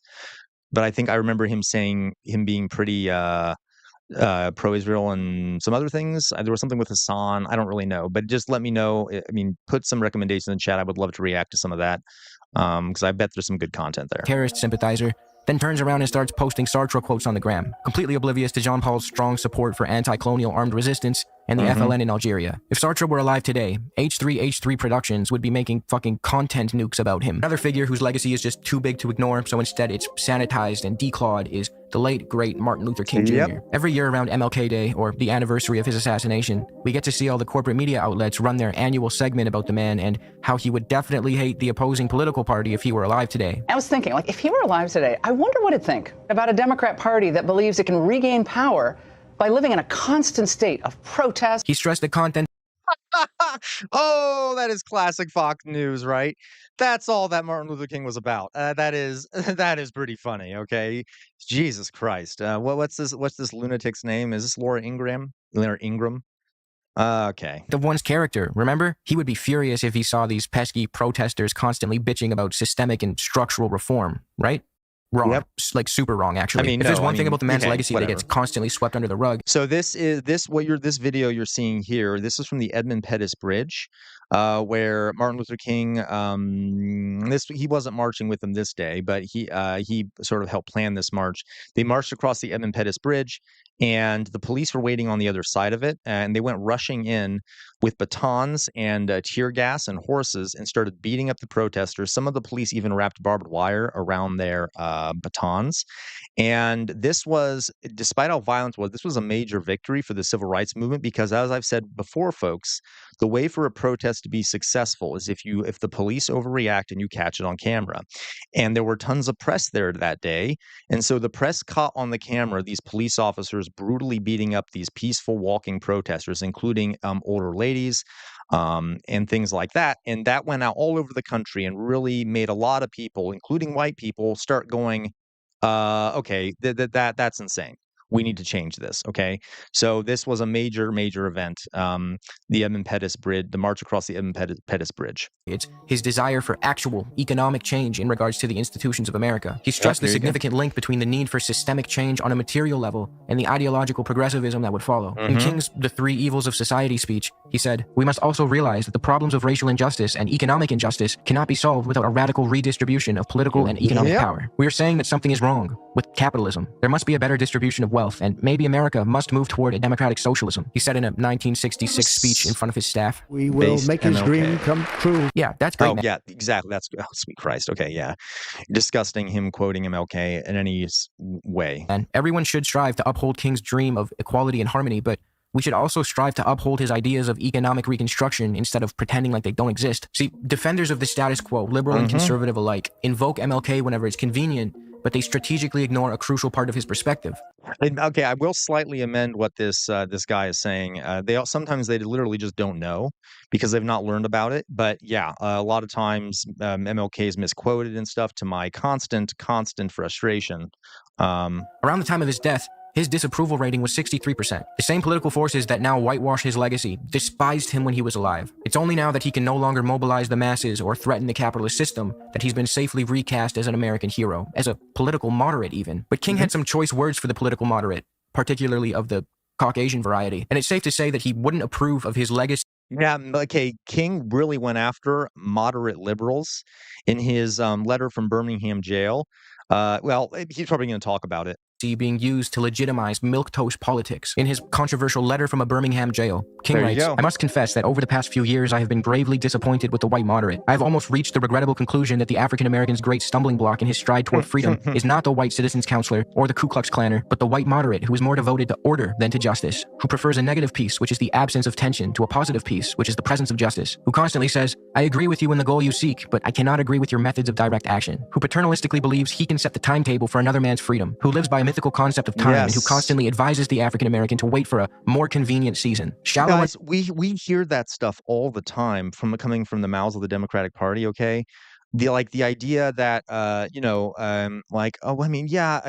don't make too many demands, right? Just expect slow change, and it's kind of gross because, if you're one of the people in those minority groups, or you're poor or whatever the case, you don't really have the luxury of waiting for the change, okay? So understanding from people of goodwill is more frustrating than absolute misunderstanding from people of ill will. Lukewarm acceptance is much more bewildering than outright rejection. For obvious reasons, this letter of his has been selectively remembered and subjected to soft erasure. King's critique of the white moderate, someone who pays lip service to a cause but denounces every effective method of achieving change, yes, still rings true. Thank you. Do we not still see that today, folks? People who pay lip service to wanting things to change, but then denounce every method for doing that. Say it's it's too radical, it's too extreme. You're asking for too much, okay? It's almost a one-to-one comparison for what we're seeing today. Today, take the oppression of Palestinians, one of Olafunk, 100%. We hear it now specifically about trans issues, 100%. if not the most pressing issue of our time. The political moderate will assure you that they're on the right side of history, that they feel for the Palestinians, yet they disapprove of every and any action taken to resist the suffering, the apartheid, and the genocide, even peaceful and non-lethal ones. In regard to the Palestinian plight, figures like Nelson Mandela and his contributions toward dismantling apartheid in South Africa will often get brought up. Certain groups like to paint him as if he were opposed to violent resistance, and in some cases, as if he were a full-blown pacifist. Yep. Oh. But that isn't true. Umkhonto we Sizwe, or Spear of the Nation, was the armed paramilitary wing of the ANC, co-founded by Mandela himself. Mandela grew increasingly in favor of anti-colonial armed resistance once it became clear to him that peaceful means of resisting simply weren't working. By the way, Saqib Ahmed, welcome to the stream. As a non-American, it shocks me how cultish Fox News viewers are. So for all the Americans in the chat, how do we feel about that, right? I'm sure we all agree, right? I think we're pretty shocked too by how horrific Fox News is. Okay, pure propaganda. Okay, Rupert Murdoch is a monster.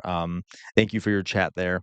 Okay. A famous speech given by Mandela during his 1964 Riviona trial, Mandela defended his choice to escalate to violent resistance. We felt that without violence, there would be no way open to the African people to succeed in their struggle against the principle of white supremacy. All lawful modes of expressing opposition to this principle had been closed by legislation, and we were placed in a position in which we had to either accept a permanent state of inferiority or to defy the government. We chose. That sounds familiar, doesn't it? Something happening right now in the news? All lawful modes of expressing opposition to this principle had been closed by legislation, and we were placed in a position in which we had either to accept a permanent state of inferiority or defy the government. I'll let you all think for yourselves on that one. Was to defy the law. We first broke the law in a way which avoided any recourse to violence when this form was legislated against, and then the government resorted to a show of force to crush opposition to its policies. Only then did we decide to answer violence with violence. It would be unrealistic and wrong for African leaders to continue preaching peace and nonviolence at a time when the government met our peaceful demands with force. The US even had Mandela on their terror watch list until 2008 when Bush signed a bill to remove him. Gotta love the... I forgot about that. Oh my God. Oh my God. That is humiliating that we had him on a terror watch list until 2008. Irony of an actual cold-blooded mass murderer deciding who is and isn't a terrorist. Mandela's worldview and actions in South Africa were, by the way, George W. Bush should be in prison. Greatly inspired by the FLN in Algeria. He praised the Algerian National Liberation Front many times and even traveled to Morocco in 1962 to train alongside them. The Algerian army made me a man, Mandela declared. It's worth noting that the FLN was considered a terrorist organization by the US during their fight for liberation against France's brutal occupation. After they exhausted peaceful means of resistance, they eventually opted to up the ante and they carried out bombings, assassinations. Yeah, the pillar of democracy and freedom of the world, being very pro democracy and freedom with the designation of a colonial resistance movement as terrorists. Nations and urban guerrilla warfare in the attempt to free themselves. The US also considered them to be a broader communism threat due to their links with socialist governments, yet Mandela's support for them remained consistent and unwavering. He never denounced their armed resistance because he understood that their original peaceful means of resisting did nothing but lead to events like the Sétif and Guelma massacre, where peaceful Algerian civilians and protesters were slaughtered by the French. Far from condemning their armed resistance, Mandela was actually deeply motivated by it. Mandela palled around with plenty of people the West considered enemies, from Castro to Gaddafi, the kinds of leaders who backed the ANC when the so-called free world. That being said, okay, I am not a fan of Gaddafi's. Yeah, okay, he did support some resistance movements and stuff, but he really This is complicated. Not a fan of Gaddafi. I'm sure we could talk about it sometime. Wouldn't. Nelson was so thankful for Castro's and the Cuban military support in ending apartheid that he traveled to Cuba in 1991 to show his gratitude in person. We have come here today recognizing our great debt to the Cuban people. What other country has such a history of selfless behavior as Cuba has shown for the people of Africa? How many countries benefit from Cuban healthcare professionals and educators? Yeah, that's actually true. So Cuba sent hundreds, if not thousands, of doctors to Africa. And by the way, Cuba has really good doctors. Okay, they have a. By the way, folks, they have a universal healthcare system in Cuba, and there have been cases of people actually taking little skiffs and boats out of the United States and going to Cuba to get healthcare because they're desperate because they can't get it in the United States of America. How many of these volunteers are now in Africa? What country has ever needed help from Cuba and has not received it? How many countries threatened by imperialism or fighting for their freedom have been able to count on the support of Cuba? When you, Comrade Fidel, yesterday said that our cause is your cause, I know that that sentiment came from the bottom of your heart and that is the feeling of all of the people of revolutionary Cuba. This side of his character, these deep-seated beliefs of his, would never be known if you just accepted the mainstream narrative about him. It's very important that these historical figures and pop culture icons are celebrated and cherished for the good that they've done, for the achievements and innovation that they've imparted on society, but when we only tell parts of their stories and leave out the radical aspects of their characters, we do them a disservice through omission. These great minds were great for a reason. Let that reason be known. All right. That was a great video. Thank you very much, Henry G, for recommending that. Let me go back to the face screen here, folks, see what we got. Again, folks, if you don't mind liking the stream, if you haven't already, that'll help get more people in here. Let me face screen. I'll do it right this time. Face screen. There we go. Okay. Let me read some of these chats. I was kind of looking at them, but I just want to make sure I didn't miss anything.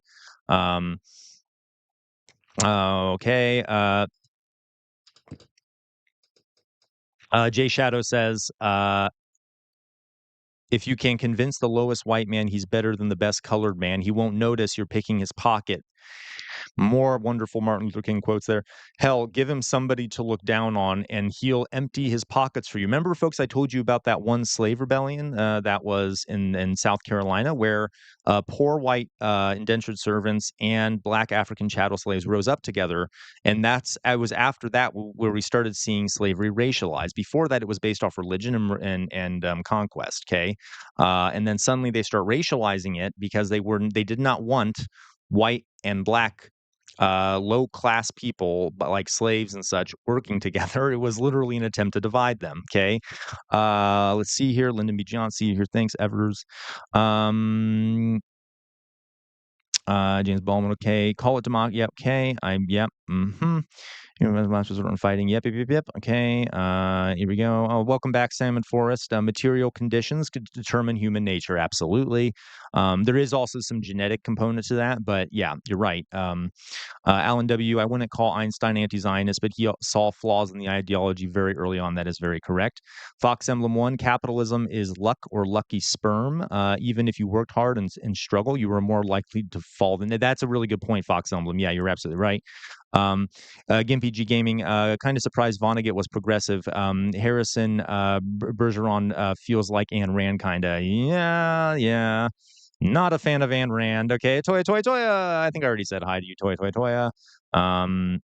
Winterlinde, I get ads where a man in a Trump 2024 T-shirt tells me to buy the shares. He tells me in Germany with German AI voiceover. Crazy. I am so sorry that we're exporting that nonsense to lovely Deutschland over there.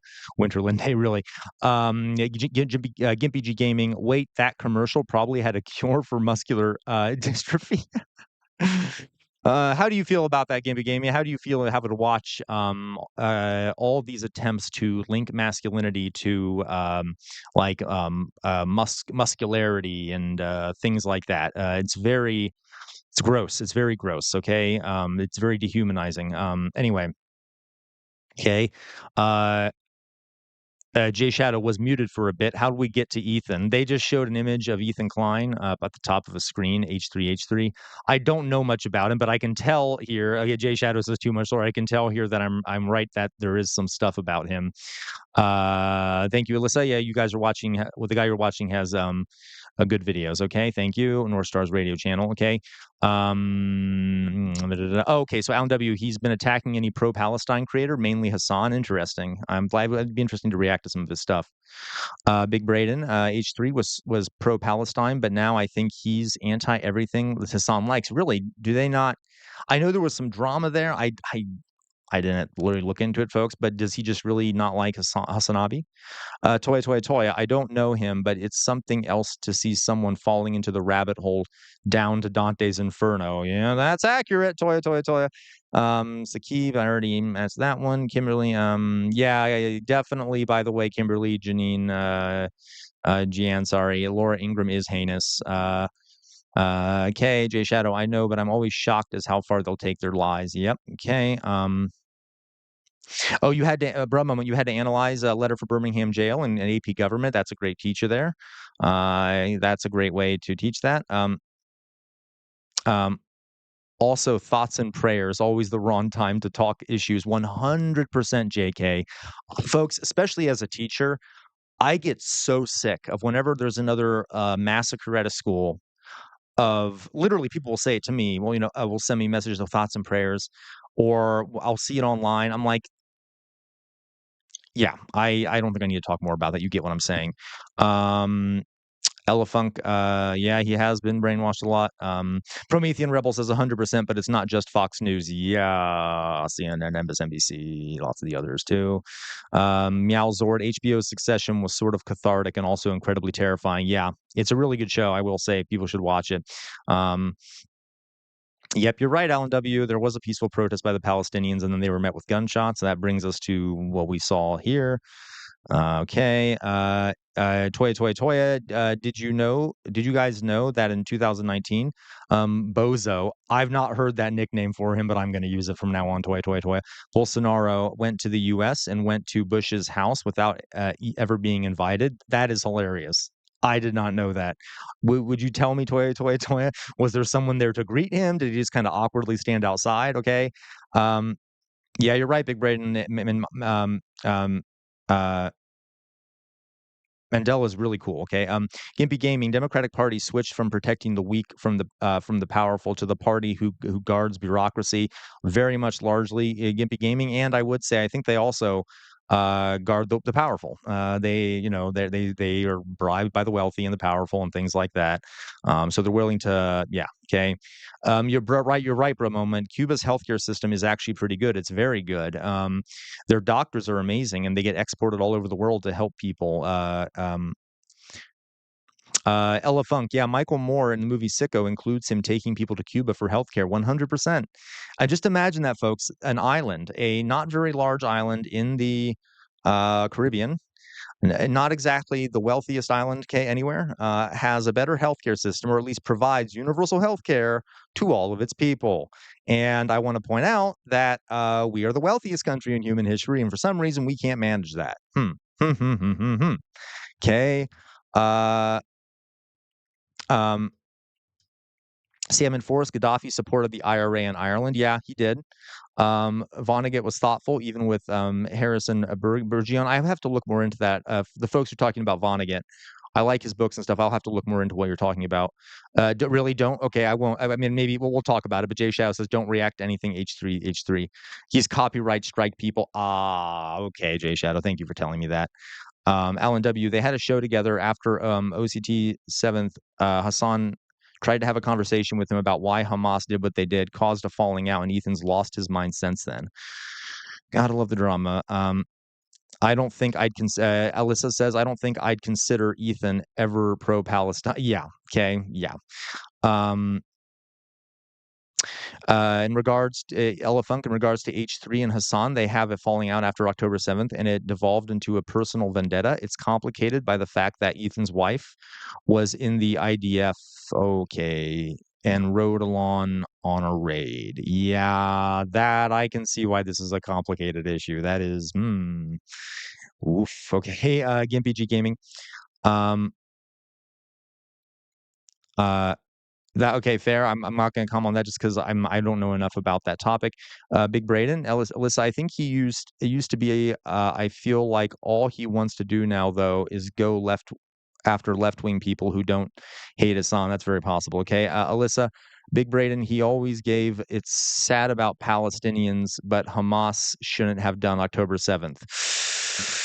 Yeah, that's kind of yeah, okay. Fox Emblem. To add to milk though, Fred Hampton is just yeah, well, you're right. Actually, we should talk about Fred Hampton sometime. He did die too early. Okay, guys, I'm gonna react to one more video here. Again, like I said, I want to be streaming as long today, just because of the time and such. But let me, I'm gonna react to one more video. Let me go to Discord and see what I got some other recommendations. Thank you again, Henry G, for that recommendation. I would, Henry G, react to the one atheist versus 25 Christians. Alas, Jubilee made it hard for me last time I tried to react to them on live stream. Okay, I'm gonna. Oh my god. Oh my god. Okay. I'm not sure who this is that recommended this. It just says M dot dot dot. I'll watch this real fast. Maybe we'll do two. This one looks like it'll be short. Okay. So let me pull this up.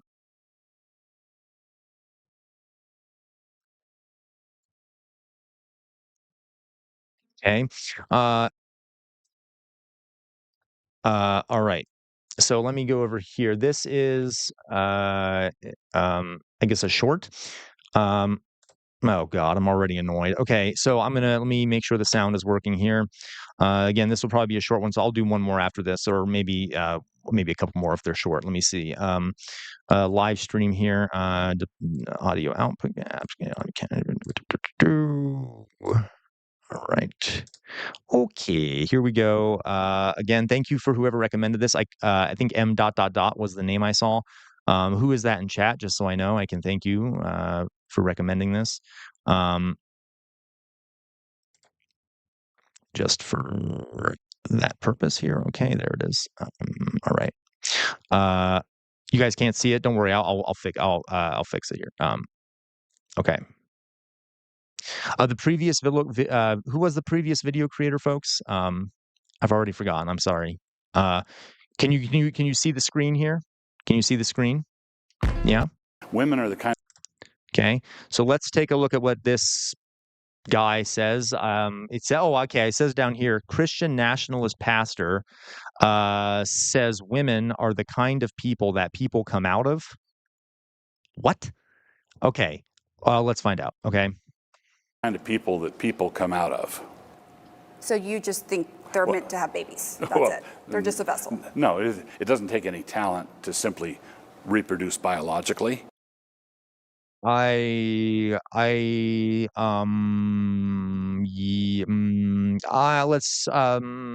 okay.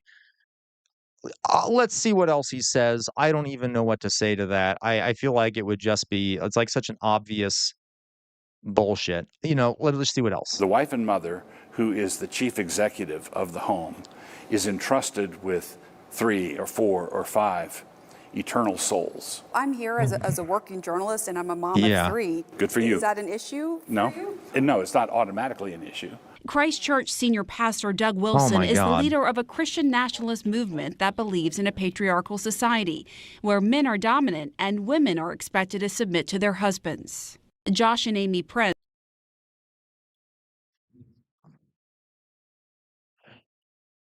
I don't think I should be shocked by that. I know those people exist, but I'm shocked by that in the 21st century, saying outright you think your wife should submit to you. Oh my God. And he has a book, and I bet he's probably popular. I'm sure he's popular amongst some people. Okay. Along with their 4 kids, moved from Washington State to Moscow, Idaho, where Wilson's movement is based. Do you see Amy as your equal? Yes and no, in the sense that we're... Okay, if you have to say yes and no, we're already got a problem. We got a problem here, okay? Yes would be the answer. Easy, easy, easy, easy, easy answer. Yes. Both saved by grace. We're absolutely on equal footing. But we have very different purposes. God-given. Of course. But do you see yourself as the... You know what this reminds me of, folks? During the Jim Crow era and things like that. Okay, there was this phrase of separate but equal. The idea that black and white people, they're equal, of course, but they're separate, right? They're separate. They should be in separate facilities. They shouldn't go to the same schools. They're separate. They're different, but they're equal.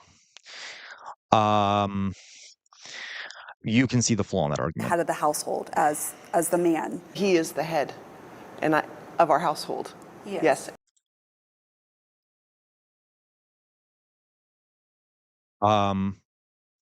Why is she's okay with that? She's okay with being put in that position? I mean, if that's what she wants, I guess, but okay. And I do submit to him. So like moving here I was just was gonna say that. ultimately your decision. Yes. That's a great example. Wilson says in his vision of a Christian society, women as individuals shouldn't be able to vote. Okay. Wow. Oh, wow. Okay.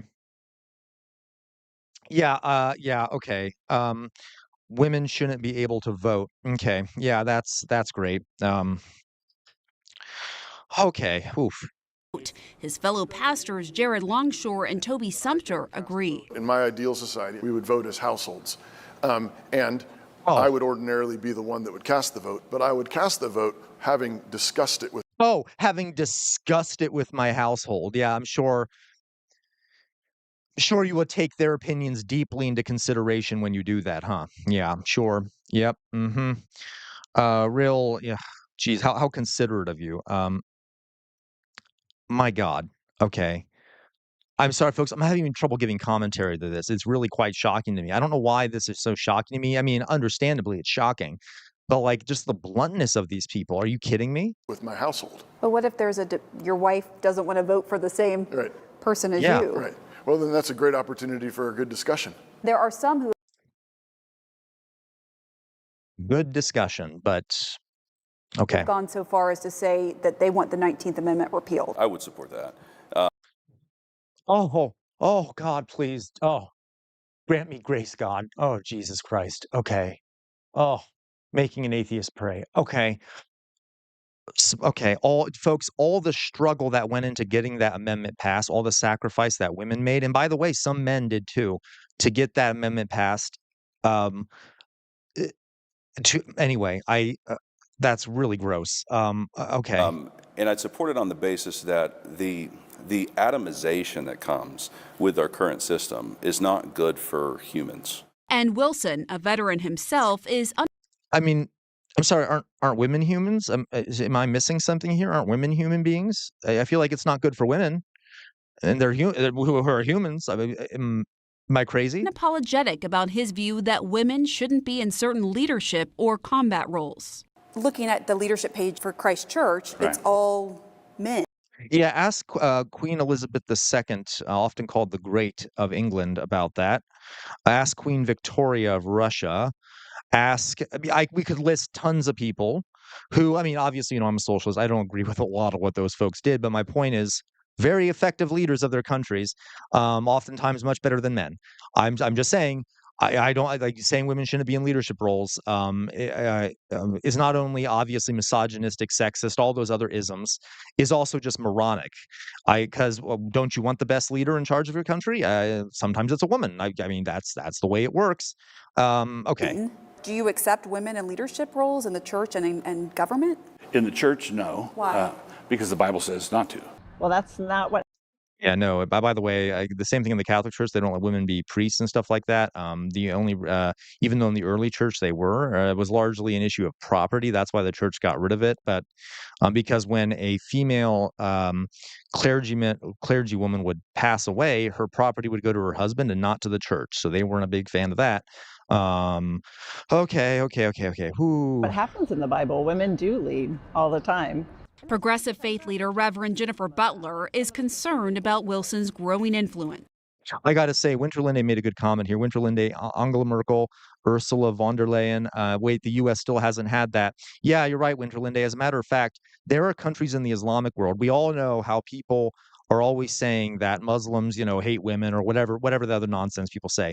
There are countries in the Islamic world, for example, Turkey, who have in Indonesia, where there are far more women in their legislature than in the United States, and yet we keep screaming about how those folks are misogynistic. Okay, so yeah, we could go on. I could go on about that. He is rapidly gaining in power. He has hundreds of churches established around the country.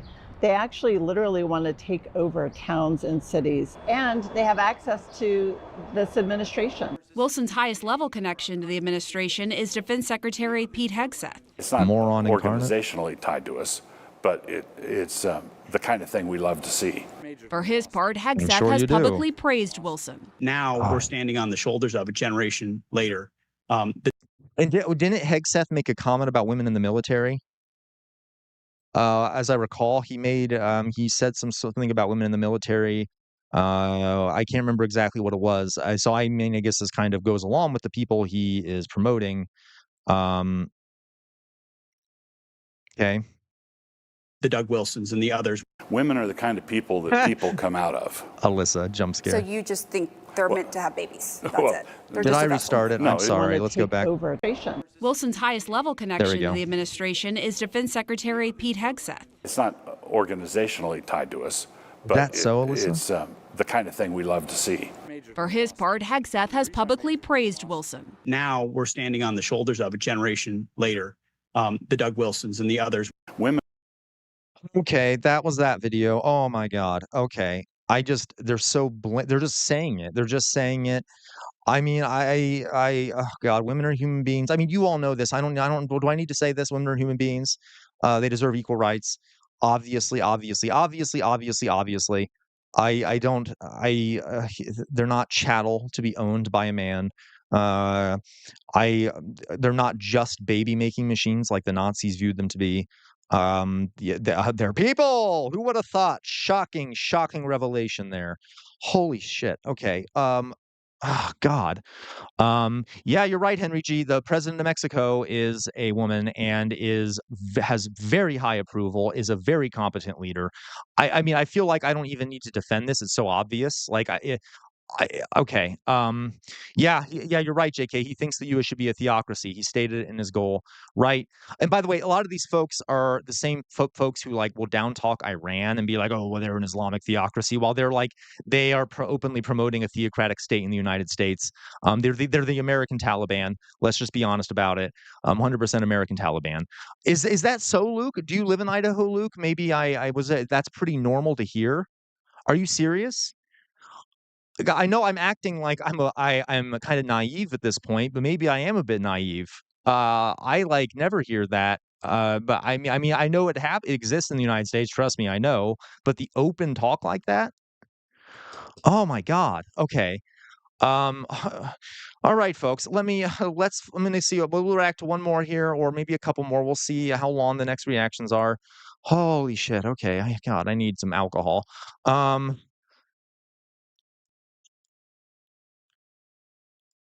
Hobo Johnson by Macy. Macy, would you?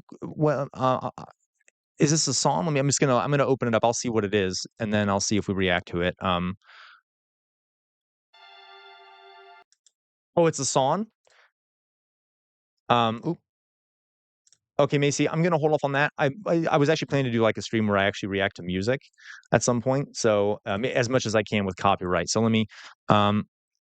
Why Socialism by Albert Einstein. If we just watched something like that, Macy, I'm going to skip that one. Forgive me.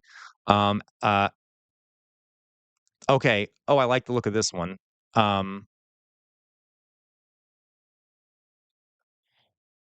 Okay, I'm going to watch. So, Alice, you sent me a great one too. I'm going to skip yours. I will promise at some point I will. But I just on the same topic that we just talked about here, JK sent, please let me know who you are in chat, JK, sent another one of that moron, this moron right here. I just want to see what he, since we're on that topic, let me just do that real fast. Oh, Jesus. Okay. Here goes my blood pressure again. Okay. Oh, screw my life. Okay. Well, let me see here.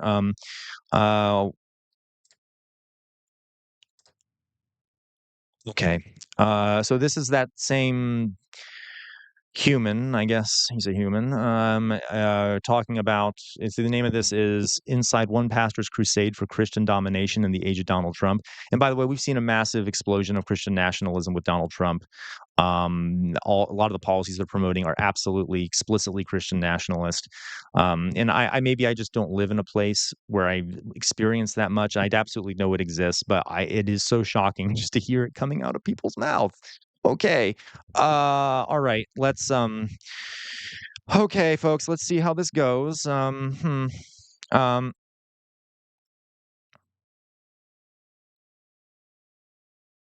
let's go.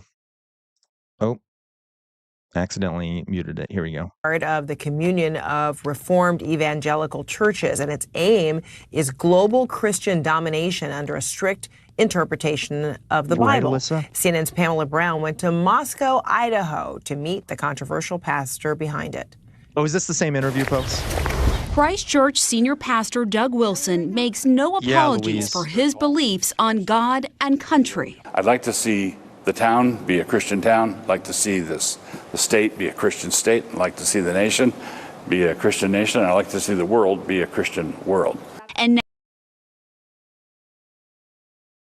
how would you achieve that? Like a crusade? What are we saying here? How would you force people to do? Now Wilson's controversial views as a Christian nationalist are gaining sway in the nation's center of power with the recent opening of his new church and high-profile parishioners like Defense Secretary Pete Hegseth. Is planting a church in D.C. part of your mission to try to turn this into a Christian nation?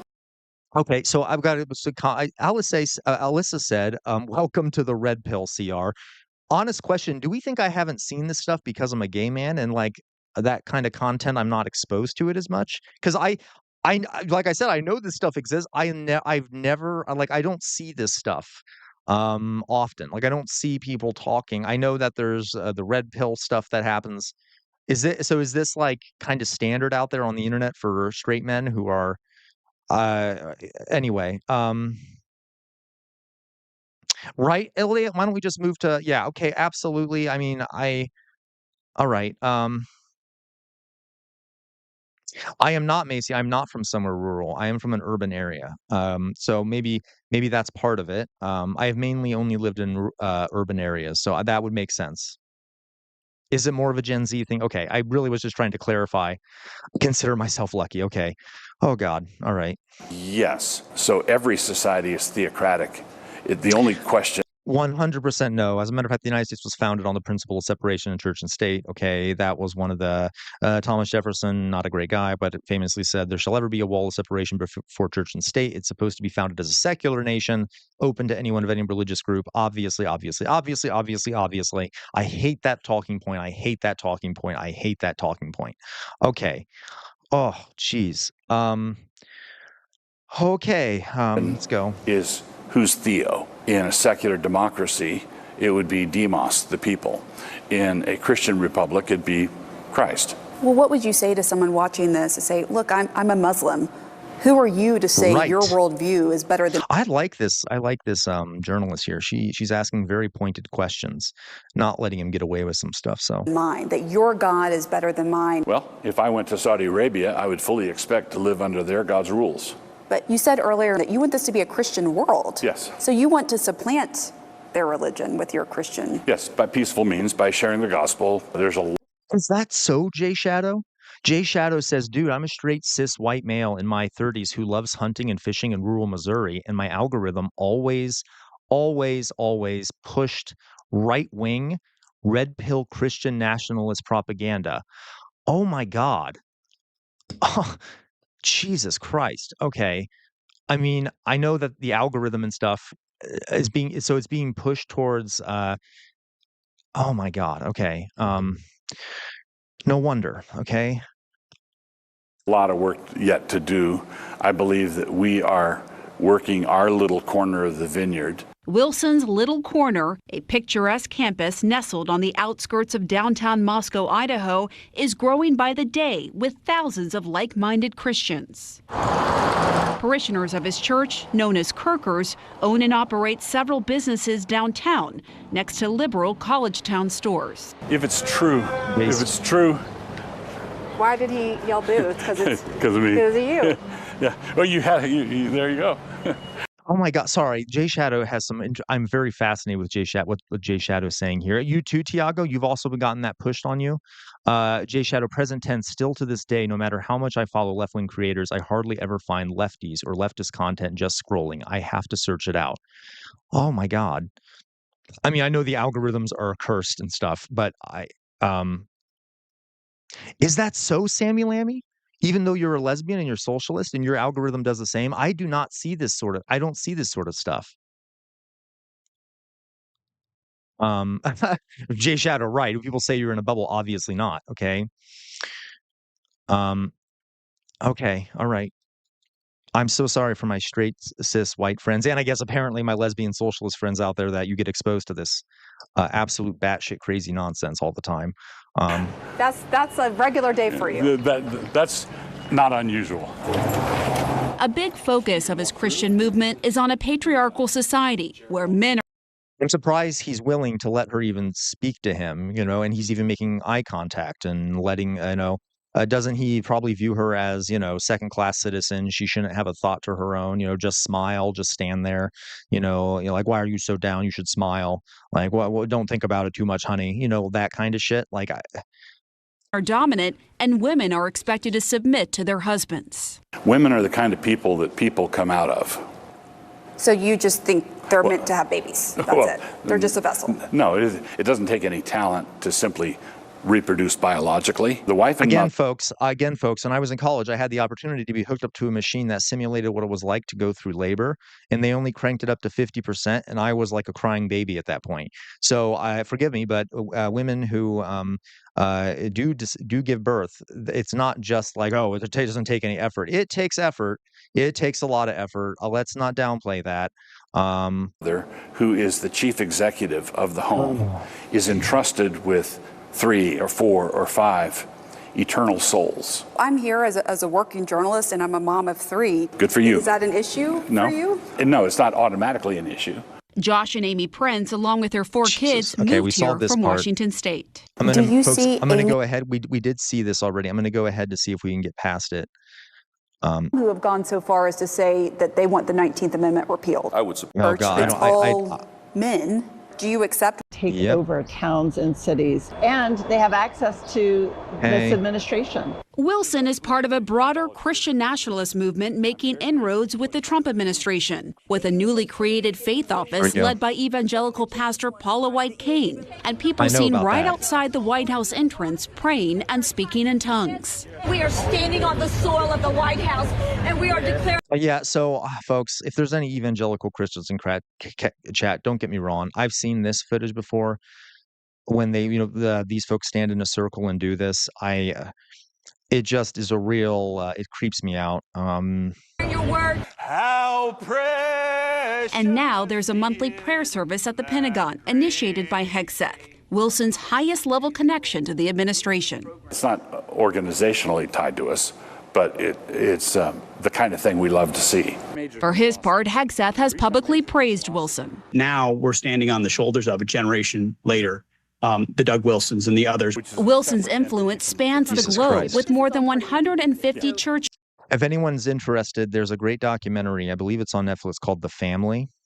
It might not be on Netflix. It dives into this kind of secretive a Christian organization that has influences government a lot. I recommend it. This reminds me a lot of The Family. Yeah. Okay. Just something to think about. I am aware that they have massive influence. It's just it is rather shocking to see it on display. Lennox Califungwa moved to Moscow from Africa. It's really because I wanted to be a part of a community that was doing something, and especially in building Christian institutions. Are there other black families in this community? Oh, absolutely. There's a few black families. Wilson maintains all are welcome to his church, but he's also not shying away from his past controversial statements on race. Do you still believe what you said back in the 90s, that there's a mutual affection between master and slave? Yes, it depends. Oh, Jesus Christ, save me. Oh my God. Okay. Okay. No, there wasn't. Nope. On which master and which slave you're talking about. Slavery was overseen and conducted by fallen human beings, and there were horrendous abuses, and there were also people who owned slaves who were decent human beings. All right. I love that argument. I love that argument that, well, but there were some slave owners that were good. Again, yet they were still slave owners. Okay. Yeah, I don't need to explain that to you all. And didn't mistreat them. I think that system of chattel slavery was an unbiblical system, and I'm grateful it's gone. What he also wants gone? Is it unbiblical? I feel like in the Bible there's a lot of references to that. Okay. Same-sex marriage, because he thinks homosexuality is a crime. In the late 70s and early 80s, sodomy was a felony in all 50 states. You know, I always think it's funny, folks, how a lot of these people that are super religious, they seem to be thinking a lot about quote unquote sodomy. Like, it's kind of weird if you think about it. Why are they always thinking about it?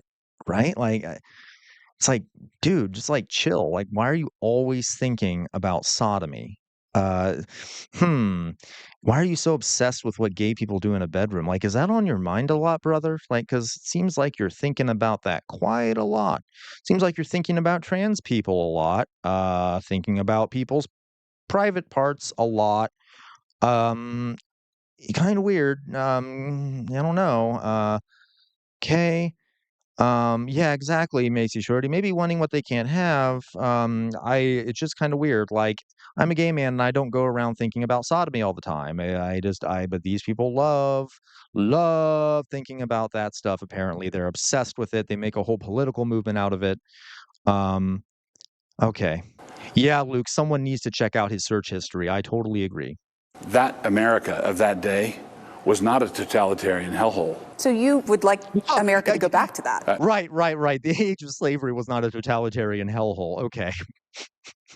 Oh. Yep. Wilson maintains his ultimate goal is to bring about the second coming of Christ through his work, and rejects critics' claims he's trying to make based. I love when people wear these outfits from Handmaid's Tale. Okay, great show. And great book, by the way. The dystopian world of The Handmaid's Tale a reality. I'm not a white nationalist. I'm not a fascist. Beg to disagree. I'm not a racist. I'm not a misogynist. Beg to disagree and beg to disagree. How far off do you see a Christian nation, like a full-on Christian theocracy? Oh, 250 years. 250 years. Yeah, honestly, that's yes. What you see. But you do think it will happen? Yes, I do. We're not going to usher in anything ourselves. I actually might partially agree with him there, folks. I do see us heading that way. So, hey, if we can agree on one thing, maybe we will be a Christian theocracy in 250 years. I suspect it won't take that long. Oh, my God. We're really genuinely pioneers. All right, thank you, Pamela Brown, for that report. CNN has reached out to the Defense Department to inquire about Hegseth's. Okay. Oh, my God. Oh, all right. Jeez.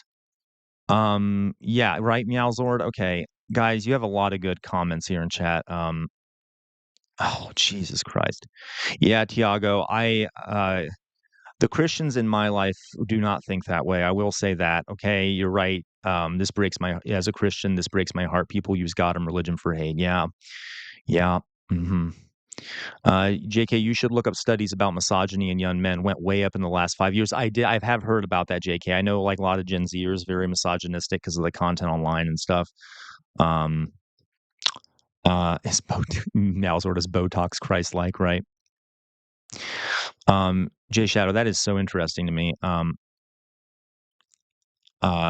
I have to actively fight the algorithm. I have to recognize in a second where this video is going, so I don't give it unnecessary watch time because the algorithm stops pushing it. So that's folks, that's one of the reasons why when we talk about feminism and things like that, the reason I approach it the way I do is because I want young men and stuff to get that content, okay, and see that content.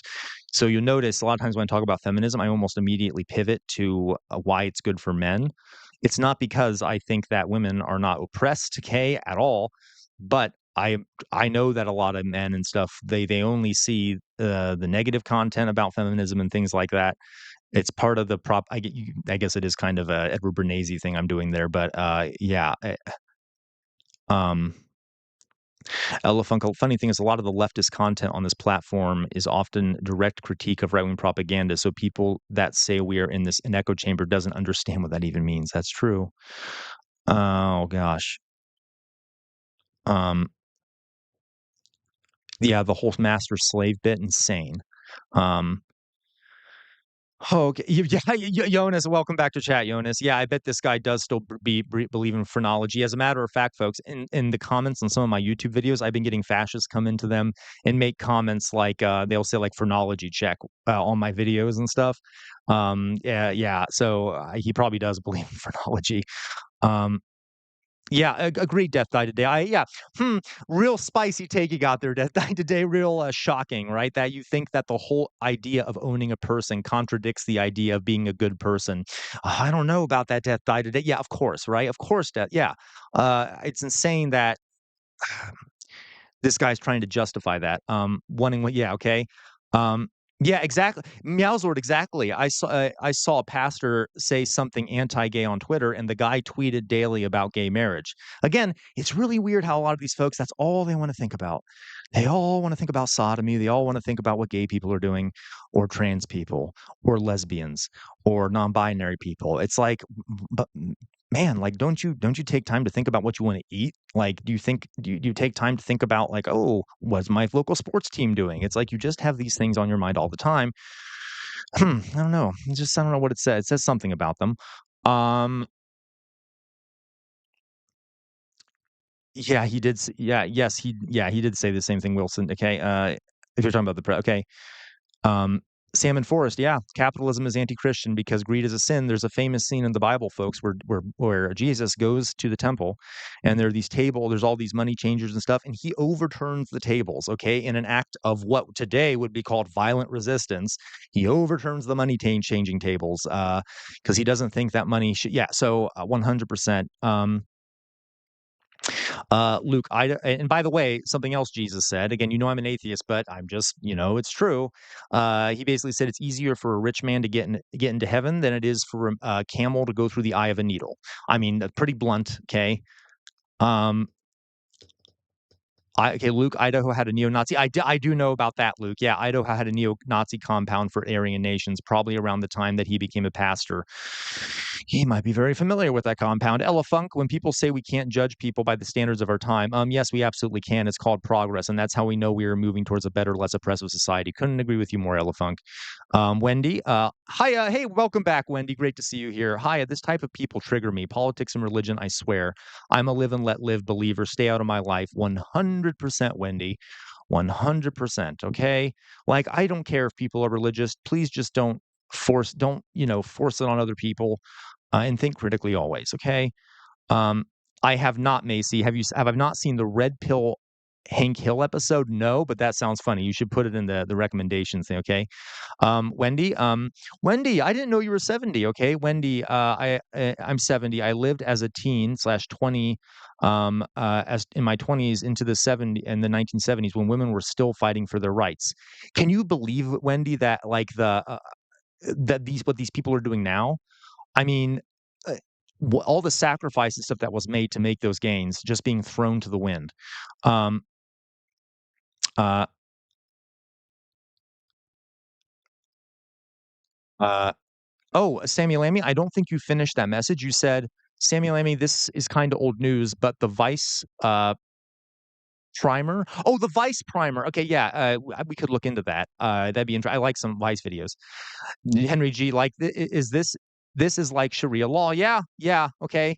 I mean, a lot of these people would, incorrectly talk about Sharia law and stuff, but I mean, if we take what the stereotype of Sharia law is, I mean, what are they doing? Okay, this is like okay.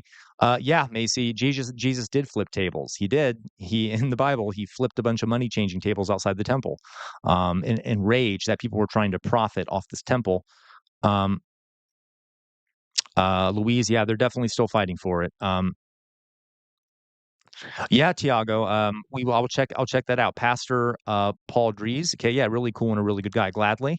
Wendy, my daughter is non-binary and she's married to a trans man. Fantastic, Wendy. Love our brothers, sisters, and they thems in the LGBTQ community.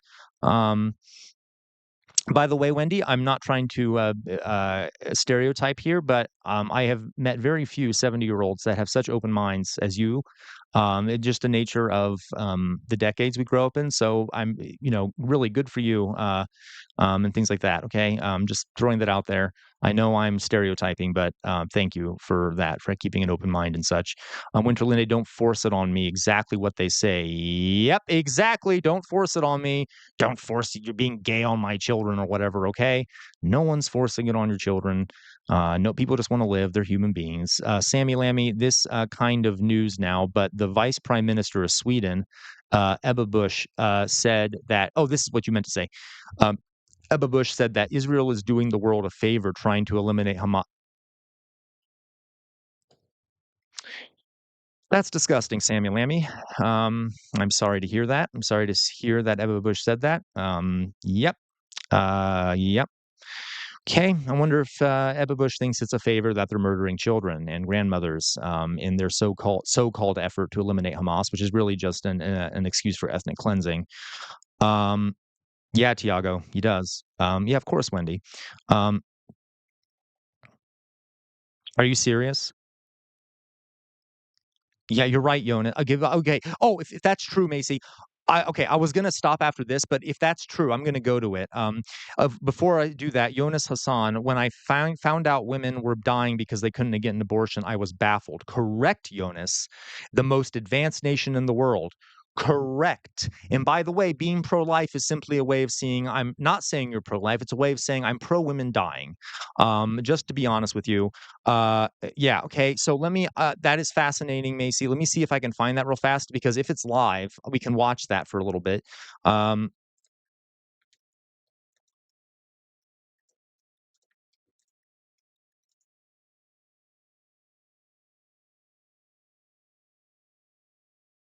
Is absolutely perfect. It is. It is. Okay, guys, the orange Mussolini, the mango Mussolini is live right now. Doing a ride along with police and troops. Let's see what's happening. Again, I know I keep saying this, but after this, I will stop streaming. But let's see what we got here. Again, folks, if you haven't liked the stream, please do so. That'll help get more people in here. It'll also help the stream. Okay. Oh no. Okay, let's see what he's saying. Oh God. Yeah, God help us all. Okay. Oh, okay. Let me make sure okay. Let me make sure we got the sound going here. What the Mango Mussolini is babbling about. All right. God help us all. I should say science help us all. Okay. All right. Let's go. I'm already annoyed. With Clark Construction, they're one of the big ones. They're the biggest here. I'm going to turn it up because he's talking like a little bitch baby. Excuse me. By the way, bitch is actually kind of a sexist term. I apologize, but still. All right. Let me see here. Okay. Make sure I got this right. Window capture. Audio. Okay. I'm going to turn this a little bit. It might be a bit loud, folks, but I'll try my best. Let's see. By far, actually. And we're going to be not so much building, it's cleaning and fixing and redoing and putting brand new surfaces down on your roads and streets. And when people come in from the airport all the way to the Capitol or the White House or any place else they're going to say, boy, this place is spotless. So we're doing that. Most importantly, though, we're going to have a crowd of people that are going to be happy. You know, I've received more phone calls from people in the last 4 days than I ever have. I've been here now 4 years plus. And by the way, I think we had about the best 7 months. They're saying that any president. Okay, here we go. More self-promotion. All right. Oh, Jesus. President's had. We've done a lot of work. We've done a lot of good work, including the biggest tax. Remember what I said, folks, that one of the aspects of fascism is action for action's sake. Fascists tend to do a lot of stuff because it gives the impression that the government is finally trying to do things for people who feel disenfranchised or whatever the case. Of course, the content of those actions might be very bad for the people, and almost always is. So I love this classic fascist notion here of action for action's sake. Well, we've done a lot of stuff. We've done a lot of stuff. Okay, yeah, but what was the stuff? Did it even benefit anyone? Cuts that you've ever had. I know you guys don't care about taxes, so you don't care about saving a little tax, but you saved a lot of tax, actually. But we've had a great period of time. But I've never received so many phone calls thanking me for what we've done in Washington, D.C., from people that haven't gone to a restaurant literally in 4 years. And they said, you know. Jonas, I deeply appreciate that. I just wanted to tell everyone what Jonas said. Yeah, I'm a Muslim and religiously disagree with abortion, but would never vote against it. My religious beliefs doesn't dictate your rights. Thank you, Jonas. Yeah, yeah, absolutely. Okay. Thank you for that, Jonas. What you've done it's unprecedented, because what they said it was just unsafe. We couldn't do it. We'd go out and you'd see the stories, you'd read the stories, you'd see all of the things that are happening. And they said we couldn't stand it, sir. And now I take my wife and my kids to dinner. One of them said he's gone out 4 nights in a row, and he hadn't gone out for 4 years. So it's a great tribute to you. And when I look at you people, I understand why, because there's no games, right? We're not playing games. We're going to make it safe, and we're going to then go on to other places. But we're going to stay here for a while. Oh, that's a terrifying thought. Yeah, okay. He's going to spread the authoritarian state, the police state, to other places too. Great. Love it, love it, love it, and love it for all of us. Fantastic. Well, we want to make this absolutely perfect. It's our capital, and I guess it used to be many years ago safe, but it's certainly not had a very good run. And you got to be strong, you got to be tough, you got to do your job. Well, the stats show that crime in D.C. has been going down precipitously since COVID. All the stats say that. Whatever it takes to do your job, you got to do your job. But the crime numbers are way down. I'm looking at, you saw some of the stats. They just read them out to me inside. The numbers that we haven't seen here ever, actually ever. And I think it's probably, right now, to me, I feel very safe now, and I'm hearing people are very safe, but I know. It's a shame. We should, instead of making America great again, we should make Trump scared again. Within 2 weeks, it's going to be, Pam, it's going to be at a level that's even far superior. So I just wanted to thank you all. You're doing incredible. Yeah. Okay. Sorry. I've seen some great comments here.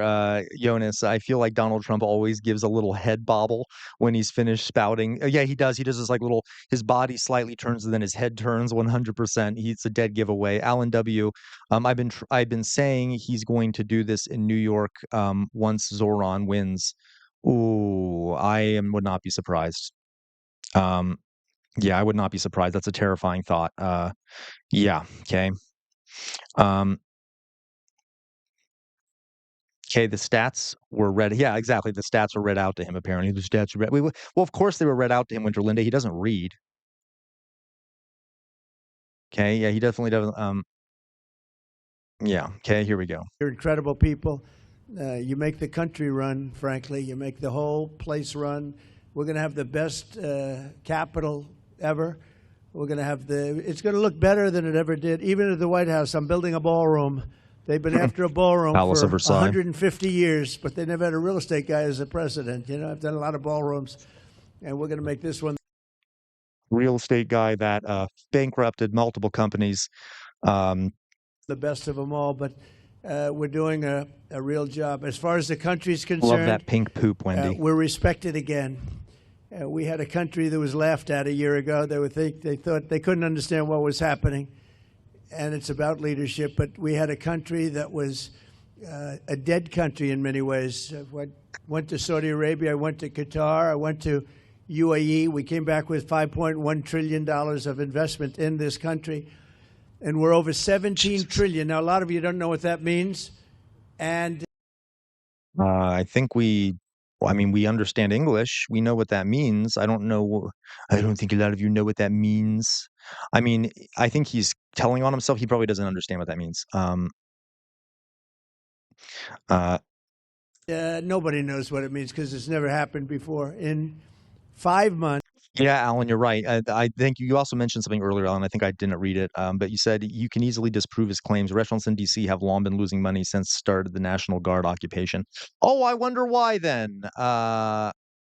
Yeah, I wonder why. I wonder why. It's because really it's a 5-month, even though we're here 7, but we started 5 months ago in terms of investment. And we have, because they see what's happened to our country, we're going to be over 17 trillion with a T, dollars of investment. There's never been anything close. If we did 1 trillion in a year, and we're talking about over a 5-month period, maybe. By the way, there's nothing forcing those investments. They are like promised investments, but they may not even happen. Okay, it's not like a set agreement that there's going to be investments. 6 months, if you look at it, but over $17 trillion.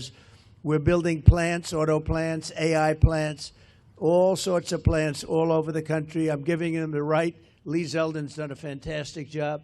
We're giving them the right to build electric plants. They become almost like a public utility, because we have old grids. We have a lot of stuff that's old. We wouldn't be able to compete. The way to fix that is to nationalize the electric grid, because they're definitely not public utilities. They're owned by private companies. With China AI, and now we're totally leading the AI race and the artificial intelligence. Right, Wendy, plants and gardens. And it's the hottest thing there is for probably in 35, 40 years. It's a lot of people don't know what it is. Just trust me, it's very hot. It's big, but they need. He loves that word. It's hot. It's hot. It's hot. I wish he talked about climate change more, because then it would be more relevant.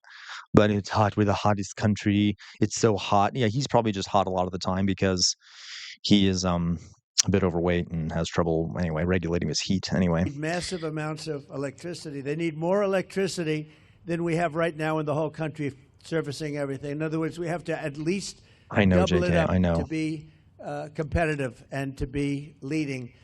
And we're more than doubling it up. And what I'm doing is I'm letting all of these very rich companies, and they've got nothing but they got a lot of money, and they want to invest it in the United States. And they're building big plants, but they're building electric plants with it. I said, you build your building. Yeah, these are buildings that cost 30, 40, 50 billion dollars when you include everything that's inside, all the technology. I said, I'm going to let you build electric plants to fire your own electricity, and anything that you have left over, you sell it back into the grid. So all of oh yeah, Elliot Waffles, he definitely is fighting against like green energy. Absolutely. These big factories that are being built are building their own electric plants fired by oil and gas. They're not fired by wind. Great, that's what we need, right? Wind doesn't work, but we won't. Oh, okay, yep, there we go. Proving the point. It looks terrible. Wind energy destroys everything and it looks terrible. Oh, I'm sure that's an important reason not to have wind energy while the planet is on fire. Oh my God. Okay, remember, folks, when he said, the windmills, the sound of the windmills, they cause cancer and they kill the birds. Well, it's a very expensive form of energy. And we're not doing wind. We're going back to fossil fuel. I hope not too many of you people are going to be upset, but we have to go back to what works. We can't be foolish. But we're building massive electric plants all over the country. The companies are building, and then they sell it back into the grid. But we're building numbers that nobody's ever seen. We're auto plants. We have many auto plants going up. Whereas during the last 4 years, as you know, we had like I none. agree, Winterlinde. People weren't investing here. Sorry, Wendy. So they weren't investing and they were leaving. But I just finished by saying this. So I was with the King of Saudi Arabia. I was with all of the NATO leaders a couple of weeks. Well, I'm sorry, just something as simple as NATO. It's easy to pronounce NATO. Why does he go with the NATO leaders? NATO, like you have the wrong emphasis on the wrong syllable. Okay. Anyway. Weeks ago, and they are putting up not 2%, but 5%. They said 5% of GDP, that's a lot of money. They'll have trillions of dollars put up. They were putting up 2, but they weren't paying it. Now they're putting up 5. God, he's so boring, too. And they all said the same thing. They said, 1 year ago, your country was dead. We never thought it was coming back. And now you have the hottest country. Again, might be true. We might have the hottest country because of climate change. Anywhere in the world. These are the leaders of other countries, the prime ministers and the presidents, every one of them said essentially the same thing, said we had a dead country, and we were. We felt that way, and we were. And this place was emblematic of it with the crime, the horrible crime. And, you know, I watch these phony reports. Oh, we were on the way back. They weren't on the way back. It was worse than ever just a short while ago. Going but after now the it's media. going to be, I think right now, it's better than it has been in years. And in a couple of weeks, it's going to be even far better than that. And everybody's safe now. Everybody feels safe. And they're all coming in. Right, and people Elliot? are now coming in. They're making reservations to come in. And they want to be in Washington, D.C. One of the things we're going to be redoing You're is right, your Winter parks. Linde. I'm very good at grass because I have a lot of golf courses all over the place. I know more about grass than any human being, I think, anywhere in the world. And we're going to be regrassing all of your parks, Did he say he knows more about grass than any other human being in the world? Well, I beg to disagree. I know quite a lot about grass, if you know what I mean. But anyway, I don't know what he's babbling brand about. new sprinkler systems, the best that you can buy, just like the Augusta. No, it'll look like Augusta. It'll look like, more importantly, Trump National Golf Club. That's even better. But we're going to have all brand new, beautiful grass. You know, like everything else, grass has a life. Do you know that? Grass has a life. Oh, he's learning this now, that grass is a life form. It's a biological thing. Is that was like, did you know that? I never knew that. Did you know that grass is a life form? It's a living thing. You know, we have a life and grass has a life. Yes, grass is alive. It's living. I learned this today. And the grass here died about 40 years ago. So we're going to be rebuilding all of your parks, and it's going to happen fast. It's going to go up like a miracle. So you do the job on safety, and I'll get this place fixed up physically, and we're going to be so proud of it at the end of 6 months. But let's say at the end of a year, this place will be maxed out in terms of beauty. You'll have all new surfaces. You'll have all new medians. Everything's going to look beautiful. A lot of your signs are going to be taken down. They've been up for 40 years. They look like hell. What signs are you? What do you mean? Like we're going to take down these? Your signs are going to be replaced. They look like hell. What do you? Okay. They're barely standing up. They're falling off their holders, and we're going to have all new everything. And I want to just thank Doug for doing such an incredible job. You've been unbelievable. You're a popular guy. No, he's an amazing guy. Oh, that's Oh, what's his name? Doug. Oh, I can't remember. Maybe someone can tell me in chat. Yeah, you're right. Yeah, exactly. So why don't we? Then he's like defunding FEMA and stuff, and a lot of places are getting destroyed because of climate change related weather patterns. So maybe he should do that instead of making DC look pretty or whatever the hell he's going for here. And by the way, when he says he wants to make DC pretty, he's basically saying, I don't want any homeless people here. I want all the ethnic minorities out. I don't want, I mean, yeah. Amazing guy. Everybody love him. We love you.